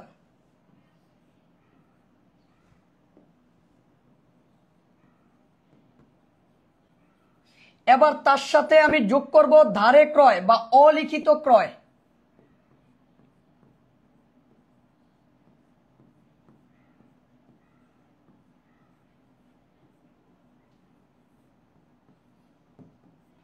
অলিখিত ক্রয়, এই অলিখিত ক্রয় কোথায় দেওয়া আছে? সমন্বয়ে দেওয়া আছে। দেখো এই যে অলিখিত ক্রয় 20,000 টাকা, এটা যোগ করো।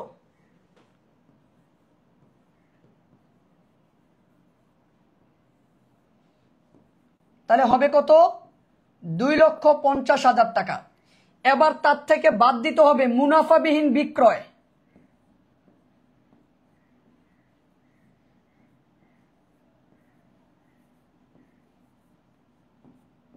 মুনাফাবিহীন বিক্রয়, এই যে এই মুনাফাবিহীন বিক্রয় কোথায় দেওয়া আছে? সমন্বয়ে দেওয়া আছে। এই যে মুনাফাবিহীন পণ্য বিক্রয় 10,000 টাকা, তাহলে এটা বিয়োগ করতে হবে। মুনাফাবিহীন পণ্য বিক্রয়, এটা ক্রয় থেকেও বিয়োগ করতে হয়, বিক্রয় থেকেও বিয়োগ করতে হয়। বিয়োগ করলে আসবে কত? 2,40,000। এটাই হচ্ছে আমার জন্য নিট ক্রয়। বলো তো বুঝতে পারছো কিনা, বলো তো বুঝতে পারছো কিনা? নিট ক্রয় বুঝতে পারছো কিনা বলো, বলো নিট ক্রয়টা বুঝতে পারছো কিনা বলো। এটা না বুঝলে হবে? তো এতটুক পারলেও তো তুমি 2 নাম্বার পাচ্ছ। 2টা অঙ্ক আসবে, 2টা অঙ্কের ক ক দিতে পারলে 4। বলো বুঝতে পারছো কিনা, বলো নিট ক্রয়টা কি বুঝতে পারছো? নিট ক্রয় এটা কি বুঝতে পারছো? সবাই একটু দ্রুত কমেন্ট করে আমাকে জানিয়ে দিবা যে নিট ক্রয়টা ক্লিয়ার কিনা। খ নাম্বার কি চাইছে দেখো, কোম্পানির মোট লাভ এত টাকা ধরে নিট লাভ বাহির করতে বলছে। তার মানে বিশদ আয় বিবরণী করতে বলছে। ওকে ফাইন, আমরা বিশদ আয় বিবরণী করব। তাহলে আমরা একটা ছক তৈরি করে নিলাম।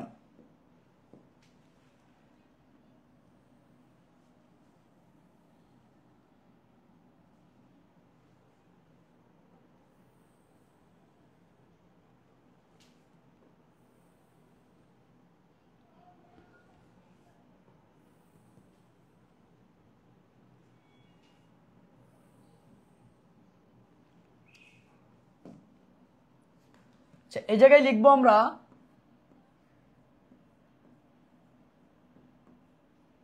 বিবরণ টাকা টাকা টাকা। এবার মোট লাভ প্রশ্নে যেটা দিয়েছে সেটা আগে ধরে নিতে হবে।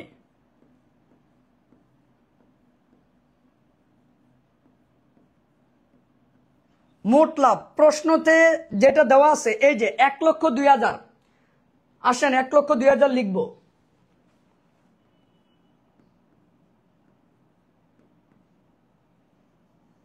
এবার তার থেকে আমরা বাদ দিব পরিচালন ব্যয়। কি বাদ দিব?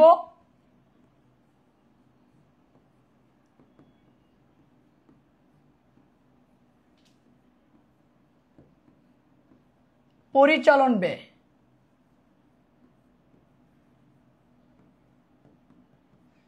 এই যে দেখেন, এবার এই পরিচালন ব্যয়ের ভিতরে আমি কি কি বসাবো? পরিচালন ব্যয়ের ভিতরে আমি বসাবো বেতন, ভাড়া, বিজ্ঞাপন, মণিহারি, বাট্টা প্রদান, কমিশন প্রদান। ওই যে এক মালিকানা ব্যবসা মানে প্রথম পত্রের আর্থিক বিবরণী করার সময় আমরা পরিচালন ব্যয় যা যা বসাইতাম ওই জিনিসগুলো আছে কিনা আমরা একবার দেখব। দেখো পরিচালন ব্যয়ের ভিতরে এই জায়গায় কি কি আছে আমরা একটু খেয়াল করি। এই যে বেতন আছে, বেতন 10 মাস 15,000 টাকা। আচ্ছা বলেন তো বেতন 10 মাস 15,000 টাকা, তাহলে বকেয়া কয় মাসের? 2 মাসের। এই 15,000 টাকা কিন্তু 10 মাসের, তাহলে প্রত্যেক মাসে বেতন পড়লো কয় টাকা?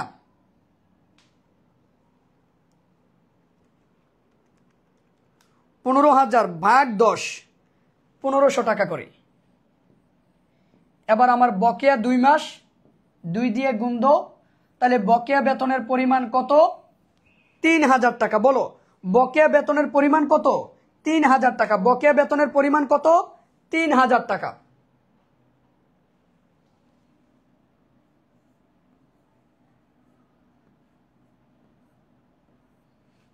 বেতন 15,000,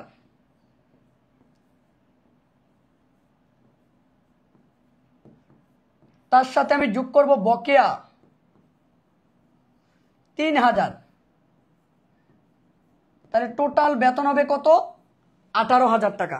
টোটাল বেতন হবে কত? 18,000 টাকা। বলো তো বুঝতে পারছো কিনা? তুমি যতটুক পারবা ততটুকুর নাম্বার তোমাকে দিবে, তুমি যতটুক পারবা ততটুকুর নাম্বার তুমি পাবা। এরপরে আসবে বিজ্ঞাপন খরচ। এই যে দেখো, বিজ্ঞাপন খরচ 22,000 টাকা। কি খরচ? বিজ্ঞাপন খরচ 22,000 টাকা।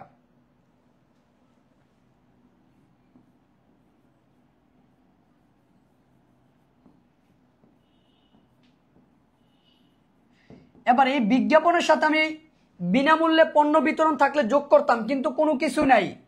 এবং বিলম্বিত বিজ্ঞাপন থাকলে সেটা বাদ দিতাম, নাই। যেহেতু নাই, আর কোনো কিছু করা লাগবে না, সরাসরি এটা বসাই দিবা। তারপরে কি আসবে দেখো, সমন্বয়ে বলছে আসবাবপত্রের উপর 10% অবচয় ধরতে হবে। তাহলে আসবাবপত্রের অবচয়টা অবশ্যই আমাদের জন্য কি? পরিচালন ব্যয়। তাহলে আসবাবপত্র কত আছে? এই যে দেখো 80,000। 80,000-এর 10% মানে 8,000। তাহলে এই জায়গায় লিখবা।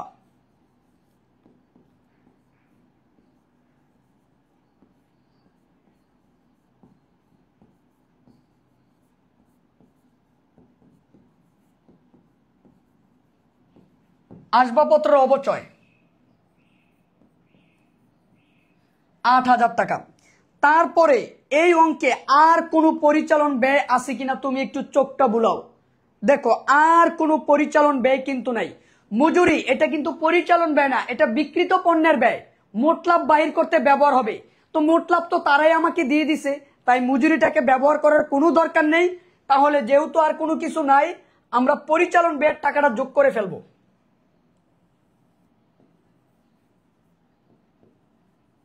যোগ করলে হবে 48,000 টাকা। এবার এই 48,000 টাকা তুমি বিয়োগ করো 1,02,000 থেকে, তাহলে আসবে 54,000 টাকা। কয় হাজার টাকা? 54,000 টাকা। এই 54,000 টাকার নাম হচ্ছে পরিচালন মুনাফা।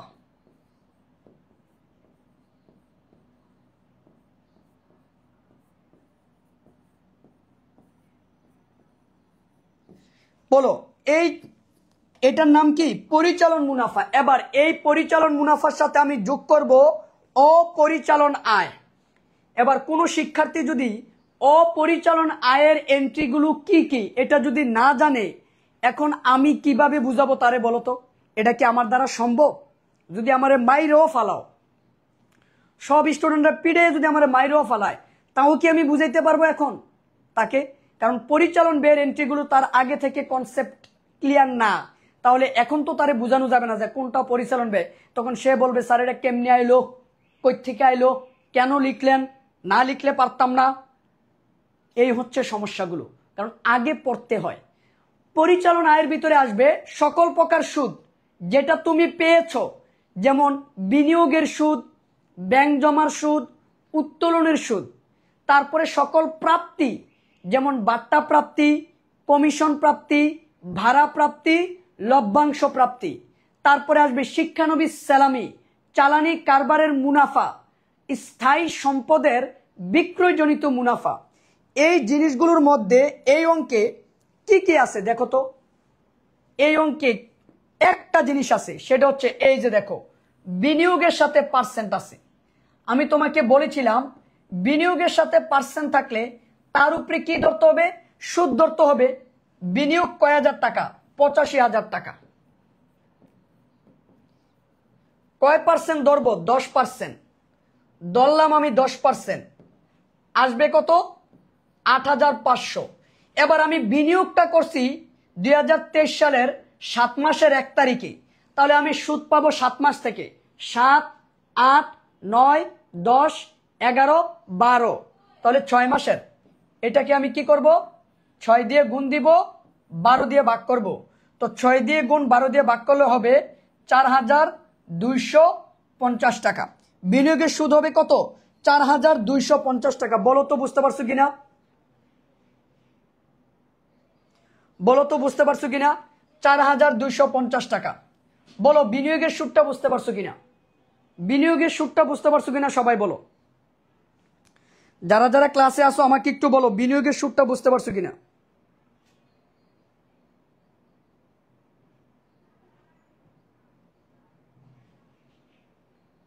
তোমরা জানো আমাদের কিন্তু একটা অ্যাডমিশন কোর্স আছে। আমি তোমাদেরকে বিনীত অনুরোধ করব, আমাদের যে অ্যাডমিশন কোর্সটা আছে ওই কোর্সটা পরীক্ষার পরে একটু যাচাই বাছাই করে ভর্তি হয়ে যাও। হ্যাঁ, ভর্তি হয়ে যাও, কারণ এই বিজনেস, হ্যাঁ, বিজনেস স্কোয়াড এটা কিন্তু আসলে একটা প্রতিষ্ঠানের সমন্বয় না। Business squad, new commerce coaching, accounting club, মানে রিয়াদ ভাই, সম্রাট স্যার, শহীদ স্যার, হ্যাঁ, তারপরে হচ্ছে আমির স্যার, হাসনাত আবদুল্লাহ, কিংবদন্তি বইয়ের লেখক, মারুফ স্যার ম্যাথ এবং অ্যানালিটিক্যাল স্কিলের জন্য আছেন, হাসনাত স্যার বাংলার জন্য আছেন, আমির স্যার আছেন, সকলের সম্মিলিত প্রচেষ্টাই কিন্তু এটা। তাই আমি বলবো যে আসলে তোমরা একটু চিন্তা করবা যে আসলে কোথায় ভর্তি হলে তোমার জন্য লাভ হবে। আমরা বিজ্ঞাপন বেশি করব না, বিজ্ঞাপন করে লাভ নাই, স্টুডেন্ট এমনি ভর্তি হবে। অপরিচালন আয়, আর তোমার যদি মন চায় অন্য জায়গায় ভর্তি তো কোনো সমস্যা নেই, এটা তোমার ব্যক্তিগত ব্যাপার। অপরিচালন আয় 4250। এবার অপরিচালন ব্যয় এই অঙ্কে নেই। যদি অপরিচালন ব্যয় না থাকে তাহলে আমি কোত্থেকে নিয়ে আসবো? তাহলে এটাই হবে আমার জন্য নিট মুনাফা। এটাই হবে কি? নিট মুনাফা। এই যে এটাই হবে আমার জন্য নিট মুনাফা। দেখো দ্বিতীয় পত্রের অঙ্কগুলো ছোট আসে, দ্বিতীয় পত্রের অঙ্কগুলো ছোট আসে। আমাদের কোর্স ফি হচ্ছে 3500 টাকা। হ্যাঁ, 4500 টাকা ছিল, 1000 টাকা ডিসকাউন্ট দিয়ে 3500। একদম ডাবি থেকে শুরু করে গুচ্ছ পর্যন্ত সকল বিশ্ববিদ্যালয়ের ভর্তির প্রস্তুতি এই একটা কোর্সের মাধ্যমে নিতে হবে, নিতে পারবা। এই জায়গায় এক্সাম বেসের জন্য আলাদা টাকা দেওয়া লাগবে না, অন্যান্য বিষয়গুলোর জন্য কোনো আলাদা টাকা দেওয়া লাগবে না। যেমন ম্যাথ, অ্যানালিটিক্যাল স্কিল, ওই যে চট্টগ্রাম ইউনিভার্সিটিতে বা জগন্নাথের জন্য যে ম্যাথ, কিচ্ছু লাগবে না। তুমি সব এই একটা কোর্সের মাধ্যমেই আমাদের কাছে পেয়ে যাবে, এবং আমরা সব বই তোমাকে কুরিয়ারের মাধ্যমে পাঠিয়ে দিব। সবগুলো বই দিব আমরা, যতগুলো বিষয়ের আছে সবগুলোর বই তোমরা পাবা। কেমন? দেখ,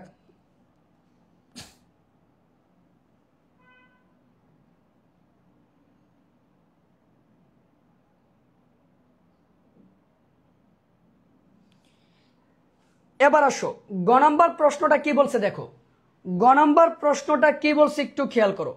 গ নাম্বার প্রশ্নটা বলছে কোম্পানির রক্ষিত আয়ের সমাপনী উদ্বৃত্ত ৬৪,০০০ টাকা ধরে মালিকানা সত্ত্ব ও মোট দায় নির্ণয় করো। মালিকানা সত্ত্ব ও মোট দায় নির্ণয় করতে বলছে। তাহলে আসো মালিকানা সত্ত্ব নির্ণয় করি আমরা।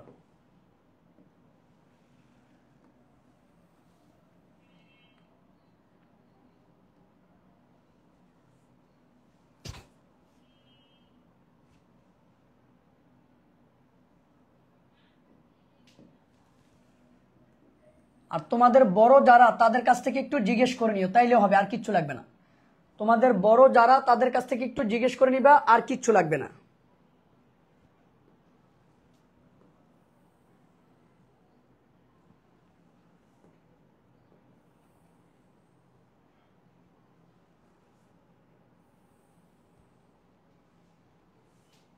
বাটপার চিটারের কাছে গিয়ে ধরা না খেয়ে ভালো মানুষের কাছে যাইও, তাহলে কাজে লাগবে।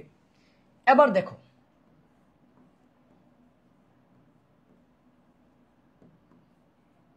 বিবরণ, টাকা টাকা টাকা, বিবরণ টাকা টাকা টাকা। এবার আসো আমাদেরকে মালিকানা সত্ত্ব ও দায়ের পরিমাণ বাইর করতে বলছে। তাহলে সর্বপ্রথম আমরা বাইর করব মালিকানা সত্ত্ব। সর্বপ্রথমে আমরা বাইর করব কি? মালিকানা সত্ত্ব, কারণ মালিকানা সত্ত্ব হচ্ছে সবচেয়ে বড় অন্তর্দায়।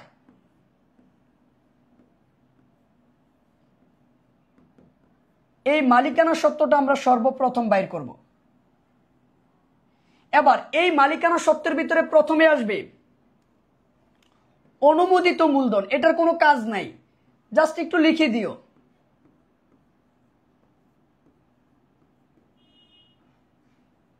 অনুমোদিত মূলধন, এটার কোনো কাজ নাই, জাস্ট এটা লিখে দিবা।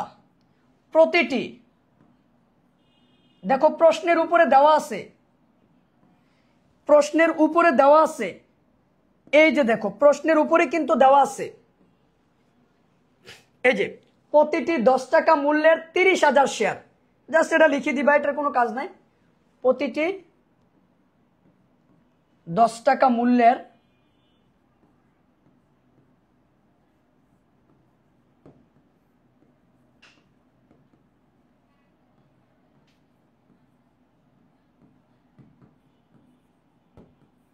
এটা এই লাইনটা লিখলেও হবে না লিখলেও হবে, এই লাইনটা লিখলেও হবে না লিখলেও কিন্তু হবে, ঠিক আছে। এই যে টাকাটা এই জায়গায় বসবে,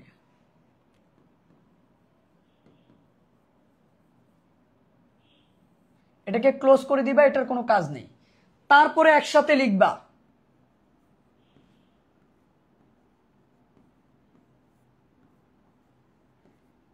ইস্যুকৃত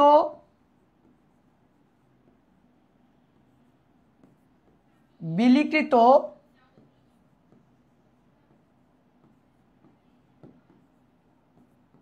আদায়কৃত মূলধন, এই টাকাটা লিখবা। এই যে দেখো, এই যে এটাই ইস্যুকৃত বিলিকৃত আদায়কৃত মূলধন, সেমটাই অনুমোদন যেটা ছিল এটাই এখন ইস্যুকৃত বিলিকৃত আদায়কৃত মূলধন হবে। তাহলে এই জায়গায় লিখবা প্রতিটি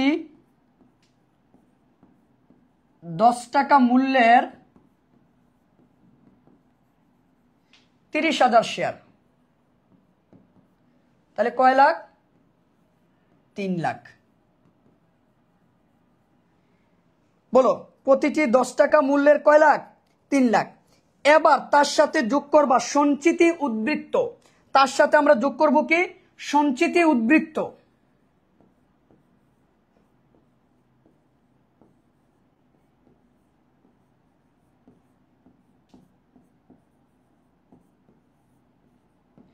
দেখো এই সঞ্চিতি উদ্বৃত্তির ভিতরে প্রথমে আসবে শেয়ার অধিহার।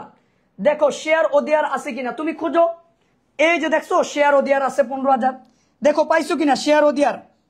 দেখছো শেয়ার অধিহার আছে। তারপরে আরেকটা জিনিস যোগ করবা, সেটা হচ্ছে এই যে রক্ষিত আয় বিবরণীর সমাপনী উদ্বৃত্ত, যেটা প্রশ্নে দিয়ে দিছে 64,000।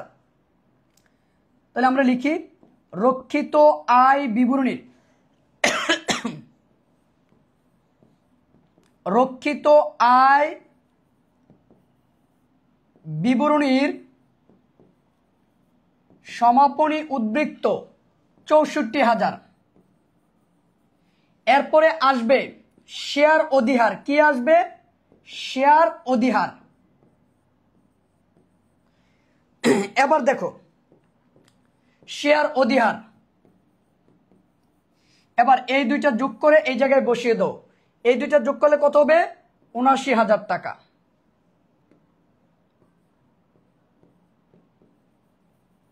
এই হচ্ছে আমাদের শেয়ার মালিকানা সত্ত্ব। বলো তো বুঝতে পারছো কিনা? বলো তো বুঝতে পারছো কিনা? বলো তো বুঝতে পারছো কিনা? এরপরে আমরা বসাবো চলতি দায়, আমাদেরকে দায় বাহির করতে বলছে, দায়ের 5টা। তো দায়ের 5টার ভিতরে আমরা দীর্ঘমেয়াদী দায় আগে লিখবো। তো দেখো তো এই জায়গায় দীর্ঘমেয়াদী দায় আছে কিনা, দেখো এই জায়গায় দীর্ঘমেয়াদী দায় আছে কিনা একটু খেয়াল করো, এই জায়গায় দীর্ঘমেয়াদী দায় আছে কিনা একটু খেয়াল করো। এই যে দেখো এই অঙ্কে কিন্তু দীর্ঘমেয়াদী দায় নাই, এই অঙ্কে কিন্তু দীর্ঘমেয়াদী দায় নাই। এই যে দেখছো দীর্ঘমেয়াদী দায় কিন্তু নাই, যেহেতু দীর্ঘমেয়াদী দায় নাই তাই আমরা কি দিয়ে শুরু করব? চলতি দায় দিয়া। তাহলে আমরা এই জায়গায় হেডলাইন করব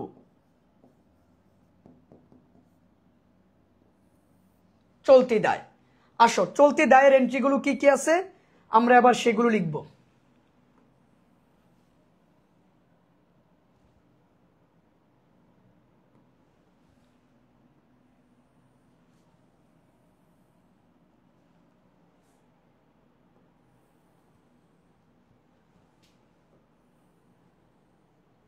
এবার খোঁজো চলতি দায় বলতে কি কি আছে এই অঙ্কে, বলো চলতি। আরে ভাই বিনিয়োগ তো দীর্ঘমেয়াদী সম্পদ, বিনিয়োগ দীর্ঘমেয়াদী সম্পদ, এই জায়গায় দীর্ঘমেয়াদী সম্পদ কেন আমি লিখবো?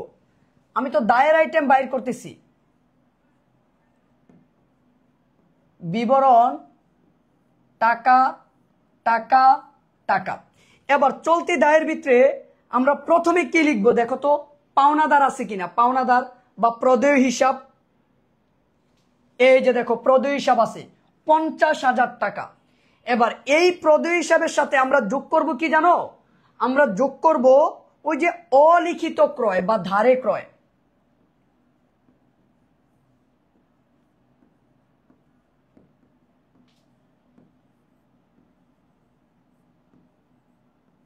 প্রদেয় হিসাব 50, তার সাথে যোগ করব কি অলিখিত ক্রয় বা ধারে ক্রয়, কারণ বাকিতে ক্রয় করলে পাওনাদারের পরিমাণ বৃদ্ধি পায়।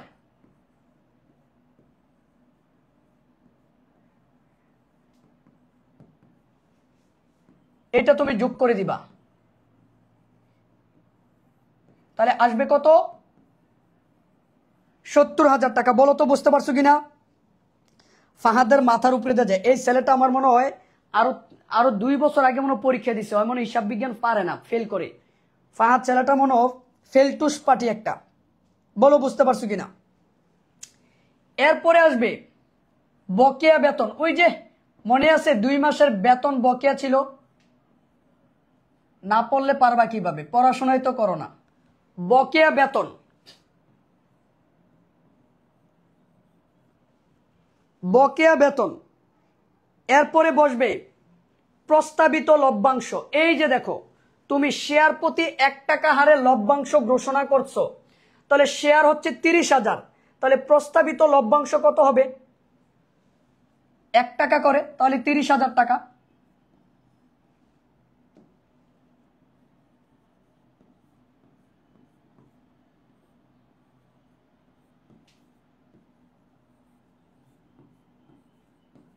ফাহাদ আরো 5 বছর লাগবে তোমার মনে হয়, তাই না?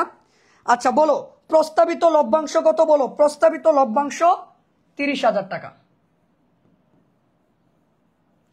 এরপরে দেখো চলতি দায়ের ভিতরে বসার মতন আর কোনো কিছু আছে কিনা, বলো চলতি দায়ের ভিতরে বসার মতন আর কোনো কিছু আছে কিনা।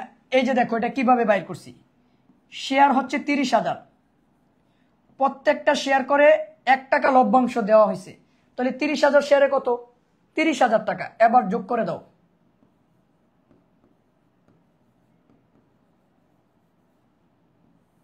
নাও শেষ।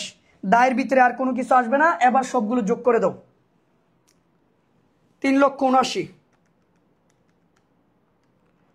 1,03,000, তাহলে আসবে 4,82,000 টাকা। কত, 4,82,000 টাকা। বলো তো বুঝতে পারছো কিনা, বলো তো বুঝতে পারছো কিনা? 4,82,000 টাকা হবে আমাদের দায় এবং মালিকানা সত্ত্ব। বলো বুঝতে পারছো কিনা? আসো তোমরা ক্লাসে আসো, দেখি কারা কারা ক্লাসে আসো, দেখি তো কারা কারা ক্লাসে আসো।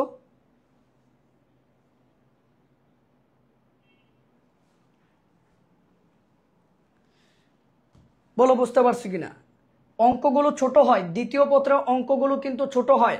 আমি আবারও বলতেছি, দ্বিতীয় পত্রের অঙ্কগুলো কিন্তু ছোট হয়।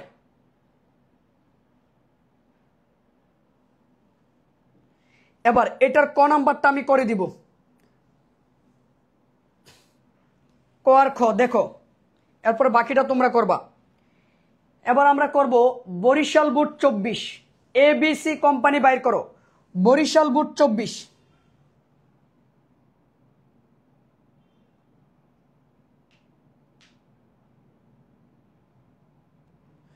বরিশাল বুট 24 বাইর করো। এই যে দেখো বরিশাল বুট 24 সমন্বয়ের এন্ট্রিগুলো কি বলছে দেখো, সমাপনী মজুত পণ্য 1,25,000 টাকা, বেতন বকে আছে 5,000, সুনামের 25% অবলোপন করতে হবে, আসবাবপত্রের অবচয় 10%, প্রাপ্য হিসাবের 5,000 টাকা আদায়যোগ্য নয়, অবশিষ্ট প্রাপ্য হিসাবের উপরে 5% সঞ্চিতি ধরতে হবে, সাধারণ শেয়ার হোল্ডারদের 10% চূড়ান্ত লভ্যাংশ ঘোষণা করতে হবে। অর্থাৎ সাধারণ শেয়ার হোল্ডারদের 10% লভ্যাংশ ঘোষণা করতে হবে। এই 10% ধরতে হবে শেয়ার মূলধনের উপরে। কার উপরে ধরতে হবে? শেয়ার মূলধনের যে টাকাটা আছে ওই টাকাটার উপরে কিন্তু ধরতে হবে। বাইর করে একটু কষ্ট করে।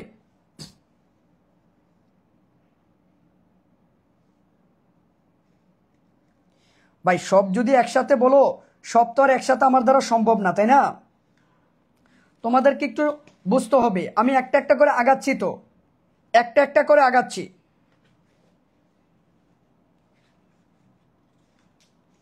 সময় দাও, একটা একটা করে আগাই। দেখো বাইর করছো কিনা, প্রশ্নটা বাইর করছো কিনা বলো। এবার দেখো, প্রস্তাবিত লভ্যাংশের পরিমাণ বাইর করতে বলছে।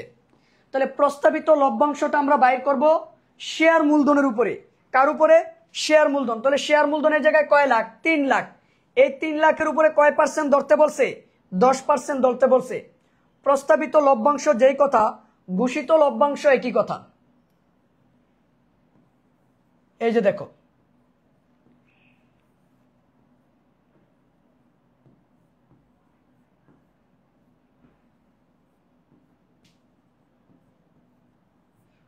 প্রস্তাবিত লভ্যাংশ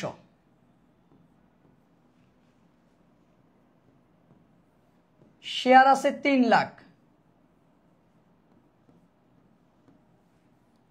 10%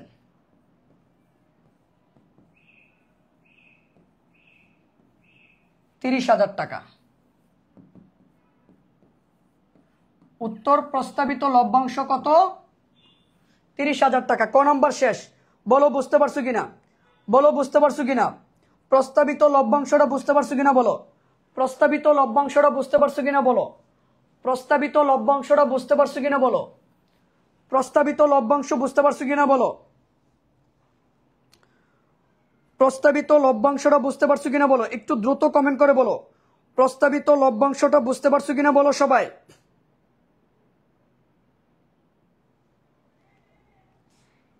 এবার খ নাম্বার প্রশ্ন, রক্ষিত আয় বিবরণী প্রস্তুত করতে বলছে। আসেন,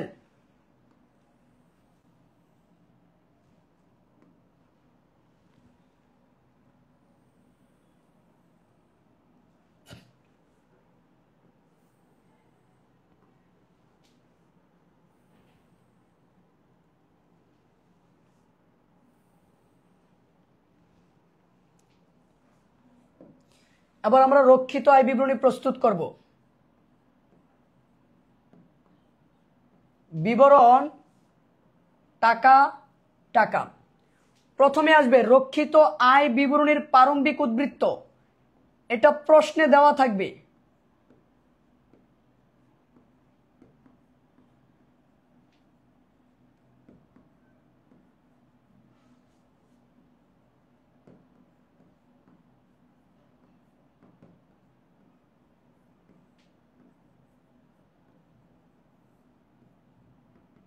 রক্ষিত আয় বিবরণীর প্রারম্ভিক উদ্বৃত্ত। প্রথমে রক্ষিত আয় বিবরণীর প্রারম্ভিক উদ্বৃত্ত খুঁজেন। রক্ষিত আয় বিবরণীর প্রারম্ভিক উদ্বৃত্ত কত? কোথায় দেওয়া আছে? এই যে রক্ষিত আয় উদ্বৃত্ত 80,000 টাকা। দেখছেন স্পষ্ট দেওয়া আছে। কয় হাজার? 80,000। এবার তার সাথে আমরা যোগ করব নিট লাভ।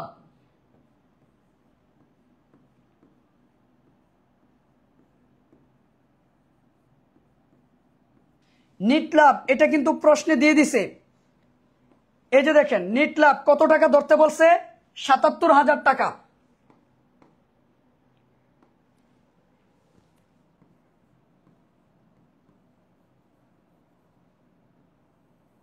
এরপরে তার সাথে আমি যোগ করব আয়কর সঞ্চিতি বা আয়কর ফেরত। এখন দেখেন আয়কর সঞ্চিতি বা আয়কর ফেরতের কোনো আইটেম কিন্তু দেওয়া নাই। যেহেতু দেওয়া নাই তাই টেনশন করার দরকার নাই। এই দুইটা যোগ করে দেন তাহলেই হবে।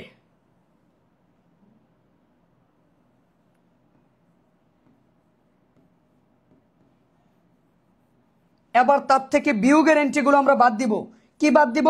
বিয়োগের এন্ট্রিগুলো আমরা বাদ দিব। দেখেন বুঝতে পারছেন কিনা। এবার এই জায়গায় লিখবো বাদ বন্টন সমূহ।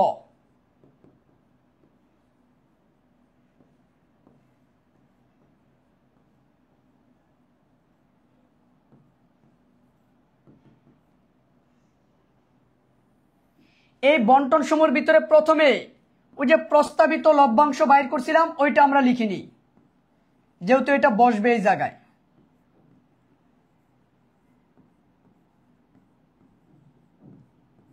প্রস্তাবিত লভ্যাংশ কত আসছিল? 30,000। এরপরে বসবে লভ্যাংশ প্রদান। দেখেন এই অঙ্কে লভ্যাংশ প্রদান আছে কিনা? নাই, লভ্যাংশ প্রদান কিন্তু নাই। তারপরে বসবে অন্তর্বর্তীকালীন লভ্যাংশ।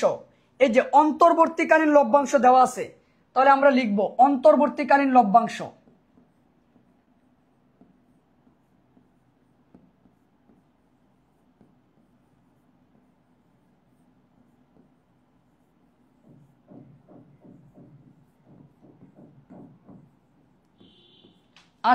টাকা। তারপরে আমরা দেখব সমন্বয়ে কোথাও কোনো সঞ্চিতি তহবিলে স্থানান্তর করতে বলছি কিনা। দেখো সমন্বয়ে কোথাও কিন্তু কোনো সঞ্চিতি তহবিলে স্থানান্তর করতে বলে নাই। এই যে দেখছো কোনো সঞ্চিতি তহবিলে স্থানান্তর করতে বলে নাই, তাহলে আর কোনো কিছু নাই, তুমি এই দুইটা যোগ করে দিবা। দেখো আর কোনো কিছু আছে কিনা তোমরাই বলো।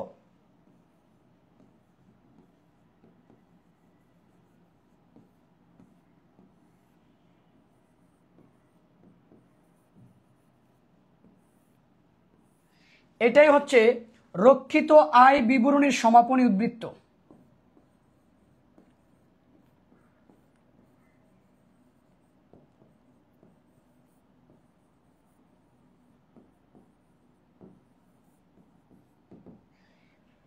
বলো রক্ষিত আয় বিবরণীর সমাপনী উদ্বৃত্ত।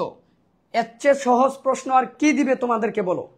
হ্যাঁ, রক্ষিত আয় বিবরণীর সমাপনী উদ্বৃত্ত। আমি তো বারবার তোমাদেরকে বলতেছি দ্বিতীয় পত্রের আর্থিক বিবরণীর যে অঙ্কগুলো আসবে সেইগুলো সবচাইতে ছোট হবে।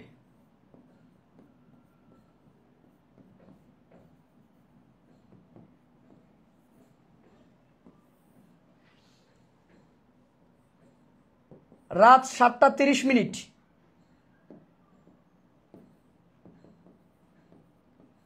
6 অধ্যায়ের এমসিকিউ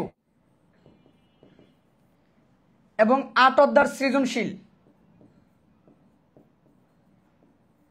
আলোচনা করব। 6 অধ্যায়ের এমসিকিউ এবং 8 অধ্যায়ের সৃজনশীল। 6 অধ্যায়ের এমসিকিউ এবং 8 অধ্যায়ের সৃজনশীল আমি এই দুইটা জিনিস আলোচনা করব। আর বিকালে 3:10 রিয়াদ ভাই আলোচনা করবেন 7 অধ্যায়ের এমসিকিউ, 8 অধ্যায়ের এমসিকিউ। 7 এবং 8 অধ্যায়ের এমসিকিউ তিনটায়।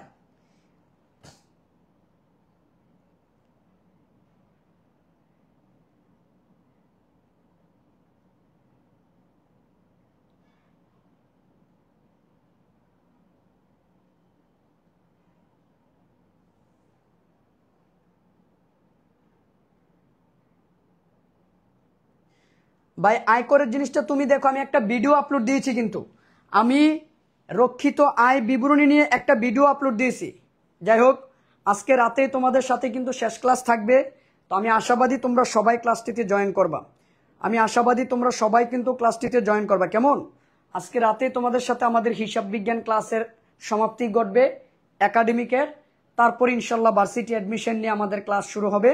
তো যাই হোক, তো তোমরা আশাবাদী যে তোমরা প্রত্যেকের জায়গা থেকে রাতে কিন্তু অবশ্যই তুমি ক্লাসটিতে জয়েন করবা এবং সবাইকে বলবা জয়েন করার জন্য। কেমন?